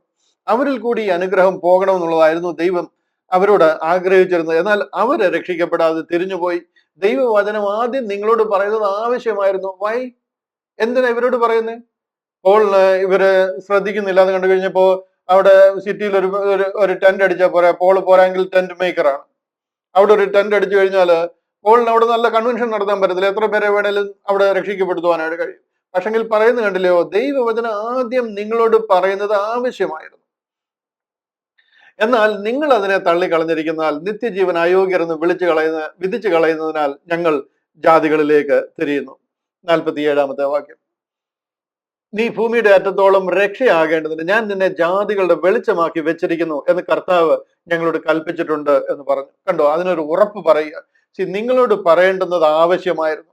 നിങ്ങൾ രക്ഷിക്കപ്പെടേണ്ടുന്നത് ദൈവത്തിന്റെ ആഗ്രഹമാണ്. ബട്ട് നിങ്ങൾ അത് ഉൾക്കൊള്ളാതെ ദൈവത്തെ ക്രൂശിക്കുകയും പിതാവിനെയും പുത്രനെയും പരിശുദ്ധാത്മാവിനെതിരെ തിരിയുകയും എന്നിട്ടും നിങ്ങൾക്ക് ഈ രക്ഷ ഓഫർ ചെയ്തിട്ട് നിങ്ങൾ അത് സ്വീകരിക്കാതെ ദൈവത്തിനെതിരെ തിരിയുമ്പോൾ നിങ്ങളെ വിട്ടിട്ട് ഞാൻ ജാതികളിലേക്ക് പോവുകയാണ്. അതിനെനിക്കൊരു ഉറപ്പ് ദൈവം തന്നിരിക്കുന്നത്, നീ ഭൂമിയുടെ അറ്റത്തോളം രക്ഷയാകേണ്ടതിന്, അറുതി മുതൽ അറുതി വരെ സകല മാനവരാശിക്ക് നീ രക്ഷയാകേണ്ടതിന് നിന്നെ ജാതികളുടെ വെളിച്ചമാക്കി വെച്ചിരിക്കുന്നു. കണ്ടോ, ഇവിടേക്ക് ആ ജാതികൾ എന്ന് ഉപയോഗിക്കുന്ന വാക്കിന് കറക്റ്റ് ജെന്റൈലാണ്. കണ്ടില്ലേ, ഇവിടെ നേഷൻ അല്ല. ഇംഗ്ലീഷിന്റെ ട്രാൻസ്ലേഷൻ കണ്ടോ, for so hath the Lord commanded us, saying, I have set thee to be a light of the Gentiles. ഇവിടെ നേഷൻ അല്ല. വളരെ കറക്റ്റ് ആയിട്ടാണ് ആ ട്രാൻസ്ലേഷൻ പോകുന്നത്. എല്ലാ ജാതികളുടെ വെളിച്ചമാക്കി വെച്ചിരിക്കുന്നെന്ന് കർത്താവ് ഞങ്ങളോട് കൽപ്പിച്ചിട്ടുണ്ട് എന്ന് പറഞ്ഞു. ഇവിടെ ഒരു ചേഞ്ച് ഓഫ് പ്രോഗ്രാം നടക്കുക. വളരെ വ്യക്തമായിട്ട് നമുക്ക് മനസ്സിലായി, യഹൂദനിൽ നിന്നും ജാതികളിലേക്ക് ഒരു കാര്യം ഇവിടെ മാറുക. രക്ഷയുടെ ഒരു വലിയ മാറ്റം ഇവിടെ നടക്കുക. ഇവിടാണ് ആ ഒരു ട്രാൻസിഷൻ നടക്കുന്നത്. ഇതാ പോൾ എഫേസ്യ ലേഖനത്തിൽ കൂടെയൊക്കെ പറയുന്നത്, എഫേസ്യ ലേഖനത്തിൽ കൂടെയൊക്കെ വെളിപ്പെടുത്തിയിരുന്നത്. ഇതിനു മുമ്പ് ഒരു കുഞ്ഞുങ്ങൾക്കും അറിയാൻ വയ്യാത്ത ദൈവിക പ്രവൃത്തിയെ കുറിച്ചൊക്കെ പോൾ പറയുന്ന ഇതാണ്. എഫേസ്യ ലേഖനം 3-ാം അധ്യായം അതിന്റെ 1-ാം വാക്യത്തിൽ 1, 2, 3 വാക്യങ്ങളിലൊക്കെ പറയുന്നത്, അത് നിമിത്തം പൗലോസ് എന്ന ഞാൻ ജാതികളായ നിങ്ങൾക്ക് വേണ്ടി ക്രിസ്തുയേശുവിന്റെ ബദ്ധനായിരിക്കുന്നു. മനസ്സിലായോ? For this cause I Paul, the prisoner of Jesus Christ, for you Gentiles. ഞാൻ ജാതികൾക്ക് വേണ്ടി ക്രിസ്തുയേശുവിന്റെ ബദ്ധനായിരിക്കുന്നു. നിങ്ങൾക്കായി എനിക്ക് ലഭിച്ച ദൈവകൃപയുടെ വ്യവസ്ഥയെക്കുറിച്ച് ഞാൻ മീതെ ചുരുക്കത്തിൽ എഴുതിയതുപോലെ വെളിപ്പാടിനാൽ എനിക്ക് ഒരു മർമ്മം അറിയായി വന്നു എന്ന് നിങ്ങൾ കേട്ടിട്ടുണ്ടല്ലോ. ഈ വാക്യങ്ങളുടെയും ആ വാക്കുകളുടെയും ഒന്നും അർത്ഥം മാറിപ്പോകരുത്.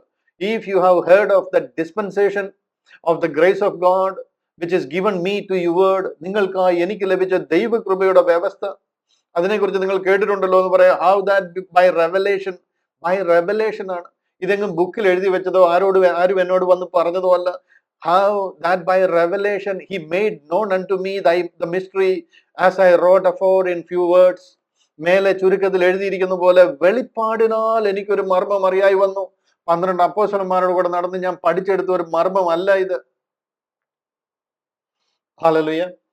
റോമാലേഖനം 11:11 ഇത് തന്നെയാ പറയുന്നത്. അതിന്റെ 11:11 ഞാൻ കാണിക്കാം. അവിടെ പറയുകയാണ്, എന്നാൽ അവർ വീഴേണ്ടതിനോ ഇടറിയത് എന്ന് ഞാൻ ചോദിക്കുന്നു. ഒരു നാളും അല്ല, അവർക്ക് എരിവ് വരുത്തുവാൻ അവരുടെ ലംഘനം ഹേതുവായി ജാതികൾക്ക് രക്ഷ വന്നു എന്നേ ഉള്ളൂ. ഇവിടെ ലംഘിച്ചത് കാരണം ഇവർക്ക് കിട്ടേണ്ടുന്ന രക്ഷയാണ് ഇത്. അവർ ഒന്നാമനായിട്ട് നിൽക്കേണ്ടുന്നതാണ്. അവരിൽ കൂടി ഈ രക്ഷ ജാതികളിലേക്ക് പോകേണ്ടതാണ്. നന്മയും കരുണയും ഒക്കെ അവരിൽ കൂടി ഒഴുകേണ്ടുന്നതാണ്. പക്ഷെങ്കിൽ അവർ ഇതിനെ അലക്ഷ്യമാക്കി കളഞ്ഞത് കാരണം, ദൈവത്തിനെതിരായിട്ട് തിരിഞ്ഞത് കാരണം അവർക്ക് എരിവ് വരുത്തുവാൻ അവരുടെ ലംഘനം ഹേതുവായി ജാതികൾക്ക് രക്ഷ വന്നു എന്നേ ഉള്ളൂ. ഇംഗ്ലീഷ് വാക്യം എഴുതിയിരിക്കുന്ന നോക്കിയ രണ്ടാമത്തെ ലൈൻ നോക്കിയ, but rather through their fall salvation is come unto the Gentiles.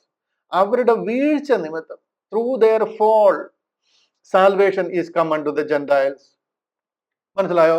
ഇത് ജെന്റൈൽസിന് വേണ്ടി ഒരുക്കിയിരുന്ന ഒരു പദ്ധതി അല്ല, യഹൂദിന് വേണ്ടി ഒരുക്കിയിരുന്ന പദ്ധതിയാണ്. But through Israel this has to go to the Gentiles. യഹൂദന് ലഭിക്കണം. അതാണ് ഇവിടെ നടക്കുന്നത്.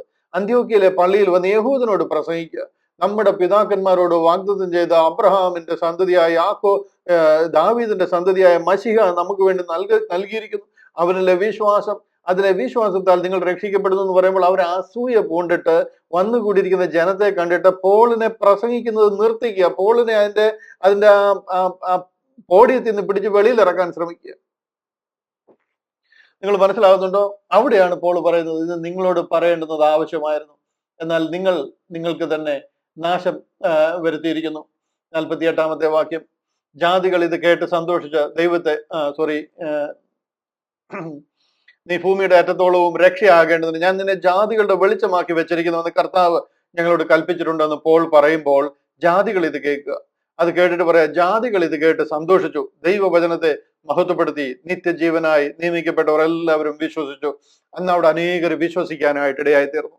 അന്ത്യോക്യയിൽ ഈ കാര്യം വളരെ അനുഗ്രഹിക്കപ്പെട്ട നിലയിൽ വളരെ ശക്തമായിട്ട് ജനം മുഴുവൻ ഇതിലേക്ക് വരിക, ഈ ഒരു വിശ്വാസത്തിലേക്ക് വരിക. ഇവിടെയാണ് ബോഡി ഓഫ് ക്രൈസ്റ്റിന്റെ ആരംഭം. ശരിക്കും സൈപ്രസിൽ വെച്ച് തന്നെ ഇത് തന്നെയാണ് പ്രസംഗിച്ചു വരുന്നത്. എന്നാൽ അതിനെ ശക്തമായിട്ട് എക്സിക്യൂട്ട് ചെയ്യുക, ഇംപ്ലിമെന്റ് ചെയ്യുക. അന്ത്യോക്യയിലെ പ്രസംഗം കഴിഞ്ഞു കഴിഞ്ഞാൽ അടുത്തത് ഇക്കോനിയയിലേക്ക് പോവുക, അത് കഴിഞ്ഞിട്ട് പിസിഡിയ, പെർഗ, അവിടെ എല്ലാം പോകുന്നതായിട്ട് നമുക്ക് കാണാം. അത് കഴിഞ്ഞിട്ട് ലിസ്ട്ര, ഇതെല്ലാം ഗലാത്യ പ്രദേശങ്ങളാണ്. ഞാൻ ആ പടം ഒന്നുകൂടെ കാണിക്കട്ടെ. നമ്മൾ നിർത്തുകയാണ്, പ്രാർത്ഥിക്കാനായിട്ട് പോവുകയാണ്. ഇത് കണ്ടില്ലേ, ഈ ദേശത്ത് വന്നിരിക്കുക അന്ത്യോക്യയിൽ നിന്നും ലൂസ്ട്രയിൽ നിന്ന് ഡർബയിൽ നിന്ന് തിരിച്ച് ഇക്കോനിയയിൽ നിന്ന് ഇവിടെ വന്ന് അന്ത്യോക്യ. ഈ ഒരു ദേശം മുഴുവൻ ഗലാത്യ പ്രദേശങ്ങളാണ്. ഇതാണ് ഗലാത്യ സഭകൾ. ഇവർക്കാണ് ഗലാത്യ ലേഖനം എഴുതുന്നത്. ഈ വിശ്വാസത്തിൽ നിന്നാണ് ഇവർ തെറ്റിപ്പോകുന്നത്. അതുകൊണ്ടാണ് ഇവർക്ക് ലേഖനം എഴുതുമ്പോൾ, ബുദ്ധിയില്ലാത്ത ഗലാത്യരെ, കർത്താവായ യേശു ക്രിസ്തുവിനെ ക്രൂശിക്കപ്പെട്ടവനായി നിങ്ങളുടെ കണ്ണിന് മുമ്പിൽ വരച്ച് കിട്ടിയിരിക്കുക, നിങ്ങളെ ക്ഷുദ്രം ചെയ്ത് മയക്കത് ആര് എന്നൊക്കെ പോൾ ചോദിക്കാൻ കാര്യം ഇതാ. 1200 കിലോമീറ്ററുകൾ സഞ്ചരിച്ച് കാൽനടയായിട്ട് നടന്ന് ഏറുകൊണ്ട് ചത്ത് 3 സ്വർഗത്തോളം എടുക്കപ്പെട്ട് അവരെ സുവിശേഷം അറിയിച്ചത്.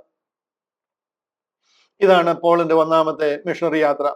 ഞാൻ പെട്ടെന്ന് നിങ്ങളുടെ ഒരു അതുമായിട്ടുള്ള ഒരു കണക്ഷൻ കാണിക്കുവാൻ വേണ്ടിയിട്ടാണ് അത് കാണിച്ചത്. ജാതികൾ ഇത് കേട്ട് സന്തോഷിച്ച് ദൈവവചനത്തെ മഹത്വപ്പെടുത്തി, നിത്യജീവനായി നിയമിക്കപ്പെട്ടവർ എല്ലാവരും വിശ്വസിച്ചു. കർത്താവിന്റെ വചനം ആ നാട്ടിലെങ്ങും വ്യാപിച്ചു വളരെ ശക്തമായിട്ട്. ഇവിടെ വെച്ചാണ്, ഇത് കഴിയുമ്പോൾ അടുത്ത അധ്യായത്തിലേക്ക് കയറുമ്പോൾ നമുക്ക് കാണാം, ഇവിടെ വെച്ചൊക്കെയാണ് തിമോത്തിയൊക്കെ രക്ഷിക്കപ്പെടുന്നത്. പോളിനെ കണ്ടിട്ടും പോളിന്റെ ആ ദൈവവചനത്തിലുള്ള ആഴമായ ഉറപ്പും എറിഞ്ഞു കൊല്ലുമ്പോഴൊക്കെ കർത്താവ് യേശു ക്രിസ്തുവിന് വേണ്ടിയിട്ട് ധൈര്യത്തോട് നിൽക്കുന്നത് കണ്ടാണ് തിമോത്തിയൊക്കെ ഈ വിശ്വാസത്തിലേക്ക് വരുന്നത്. അടുത്ത 2ാമത്തെ മിഷണറി യാത്ര വരുമ്പോഴാണ് തിമോത്തിയെ കൂടെ ചേർക്കുന്നത്. കർത്താവിന്റെ വചനം ആ നാട്ടിലെങ്ങും വ്യാപിച്ചു. യഹൂദന്മാരോ ഭക്തിയുള്ള മാന്യ സ്ത്രീകളെയും പട്ടണത്തിലെ പ്രധാനികളെ ഇളക്കി. അവർ ചുമ്മാതിരുന്നില്ല. വീണ്ടും ആരാ നോക്കിയ, ഇതേ സംഗതിയാണ് നമുക്കിന്ന് ഉണ്ടാകുന്നത്. പോൾ പ്രസംഗിക്കുന്ന ഈ സുവിശേഷം പ്രസംഗിച്ചാൽ ഇതേ ഇമ്പാക്റ്റാണ് നമുക്ക് ഉണ്ടാകുന്നത്. അതുകൊണ്ട് നമുക്ക് ഈ കാര്യങ്ങൾ ഉണ്ടാകുമ്പോൾ ഏറ്റവും കൂടുതൽ ഉണ്ടാകുന്ന ക്രിസ്ത്യാനികളിൽ നിന്ന്, പ്രത്യേകിച്ച് ഭയങ്കര ഭയങ്കര ആത്മീയരെന്ന് അഭിമാനിക്കുന്നവരിൽ നിന്നാണ്. നമുക്ക് മുന്നേ വടിയും വാളുമായിട്ട് നമുക്കെതിരായിട്ട് ഇറങ്ങുന്നത്, ആദ്യം ഇറങ്ങുന്ന ആത്മീയ നേതാക്കന്മാരായിരിക്കും. കാര്യം ഈ സത്യം പറയുമ്പോൾ, അടുത്ത ആഴ്ചയിൽ ഞാൻ ഇത് കുറച്ചുകൂടി, നമ്മുടെ സമയം തീർന്നു, കുറച്ചുകൂടി ഇവിടെ നടക്കുന്ന കാര്യങ്ങളെ ഒന്ന് ടച്ച് ബേസ് ചെയ്ത് ഈ കാര്യങ്ങൾ കുറച്ചുകൂടി ഒന്ന് മനസ്സിലാക്കിയിട്ട് വേണം എനിക്ക് അടുത്ത അധ്യായത്തിലേക്ക് കടക്കാൻ. യഹൂദന്മാരോ ഭക്തിയുള്ള മാന്യ സ്ത്രീകളെയും പട്ടണത്തിലെ പ്രധാനികളെയും ഇളക്കി പൗലോസിന്റെയും ബർന്നബാസിന്റെയും നേരെ ഉപദ്രവം ഉണ്ടാക്കി അവരെ തങ്ങളുടെ അതിരുകളിൽ നിന്ന് പുറത്താക്കി കളഞ്ഞു. അന്ത്യോക്യയിൽ നിന്ന് പുറത്താക്കി കളഞ്ഞു. മേലാൽ ഇവിടെ കയറിപ്പോയേക്കല്ല. ഇതൊക്കെ നമുക്കുണ്ടാകും. ഇതെല്ലാം കാണുമ്പോൾ നമ്മൾ ധൈര്യത്തോട് സുവിശേഷം പറയുക. ജീവൻ ഉണ്ടെന്നുണ്ടെങ്കിൽ സുവിശേഷം പറയുക. കർത്താവിന്റെ സാക്ഷിയായിട്ട് നിൽക്കുക. ഈ ക്രൂശിന്റെ സാക്ഷിയായിട്ട് നിൽക്കുക. അത്ര എനിക്ക് പ്രബോധിക്കാനുള്ളൂ. എന്നാൽ അവർ തങ്ങളുടെ കാലിലെ പൊടി അവരുടെ നേരെ തട്ടിക്കളഞ്ഞു. ഈ കോനിയയിലേക്ക് പോയി. ഇതെല്ലാം സാക്ഷ്യമാണ്. ഈ പൊടി തട്ടി കളയുന്നതല്ല. അനേകരോട് പറഞ്ഞിട്ട് അവർക്കിത് വിശ്വസിക്കാൻ കഴിയത്തില്ല. പാരമ്പര്യത്തിലും പഴങ്കഥകളിലും പിതാക്കന്മാരുടെ സമ്പ്രദായങ്ങളിലും ഒക്കെയാണ് താല്പര്യം എന്നുണ്ടെങ്കിൽ പൊടി തട്ടിയിട്ട് പോവുക. അവിടെ നിന്ന് ഒത്തിരി അവരോട് കെഞ്ചേണ്ട ആവശ്യമില്ല. സത്യസുവിശേഷത്തെ ധൈര്യത്തോട് പ്രസംഗിക്കുക. പ്രസംഗിച്ചിട്ട് കേൾക്കുന്നില്ല എന്നുണ്ടെങ്കിൽ പൊടി തട്ടി അടുത്ത ദേശത്തേക്ക് പോവുക. നമുക്ക് പ്രയാസമുണ്ടാകും, ഒരു പ്രശ്നവുമില്ല. അത് സ്വീകരിക്കാനും അത് മനസ്സിൽ മുന്നേ കണ്ടുകൊണ്ട് തന്നെയാണ് ഇതിനിറങ്ങിയിരിക്കുന്നത്. 52-ാമത്തെ വാക്യം, ശിഷ്യന്മാർ സന്തോഷവും പരിശുദ്ധാത്മാവും നിറഞ്ഞവരായി തീർന്നു. ഈ ഒരു സന്തോഷമാണ് നമുക്കുണ്ടാകാൻ പോകുന്നത്. പരിശുദ്ധാത്മാവിനാലുള്ള സന്തോഷം. സന്തോഷത്തോട് കർത്താവിന് വേല ചെയ്യുവാൻ ഇവിടെ എനിക്ക് ഒരു അല്പം കൂടെ കാര്യങ്ങൾ കൂടുതൽ പറയാനായിട്ടുണ്ട്. അതുകൊണ്ട് ഞാൻ അടുത്ത ആഴ്ചയിൽ ഇവിടെ ഒന്നുകൂടെ റീക്യാമ്പ് ചെയ്യും. എന്നിട്ട് അടുത്ത അധ്യായത്തിലേക്ക് കടക്കാം. 14, 15, 16 അധ്യായത്തിലേക്കൊക്കെ വരുമ്പോൾ കാര്യങ്ങളുടെ ഗതി മാറുകയാണ്. ഒത്തിരി ഡീറ്റെയിൽ ആയിട്ട് വിഷയങ്ങളെ പഠിക്കാനും മനസ്സിലാക്കുവാനും ദൈവം എല്ലാവർക്കും പ്രത്യേകം കൃപ തരട്ടെ. പരിശുദ്ധാത്മാവിനാൽ നിറഞ്ഞ സന്തോഷത്തോട് ഈ സത്യസുവിശേഷത്തെ ലോകത്തെ അറിയിക്കുവാൻ പ്രത്യേക കൃപ ദൈവം നിങ്ങളുടെ ഓരോരുത്തരുടെയും മേൽ പകരട്ടെ എന്ന് പ്രാർത്ഥിക്കുകയും അനുഗ്രഹിക്കുകയും ചെയ്തുകൊണ്ട് വാക്കുകൾക്ക് വിരാമം കുറിക്കുന്നു. കർത്താവിന്റെ കൃപ കൂടെ ഇരിക്കുമാറായി.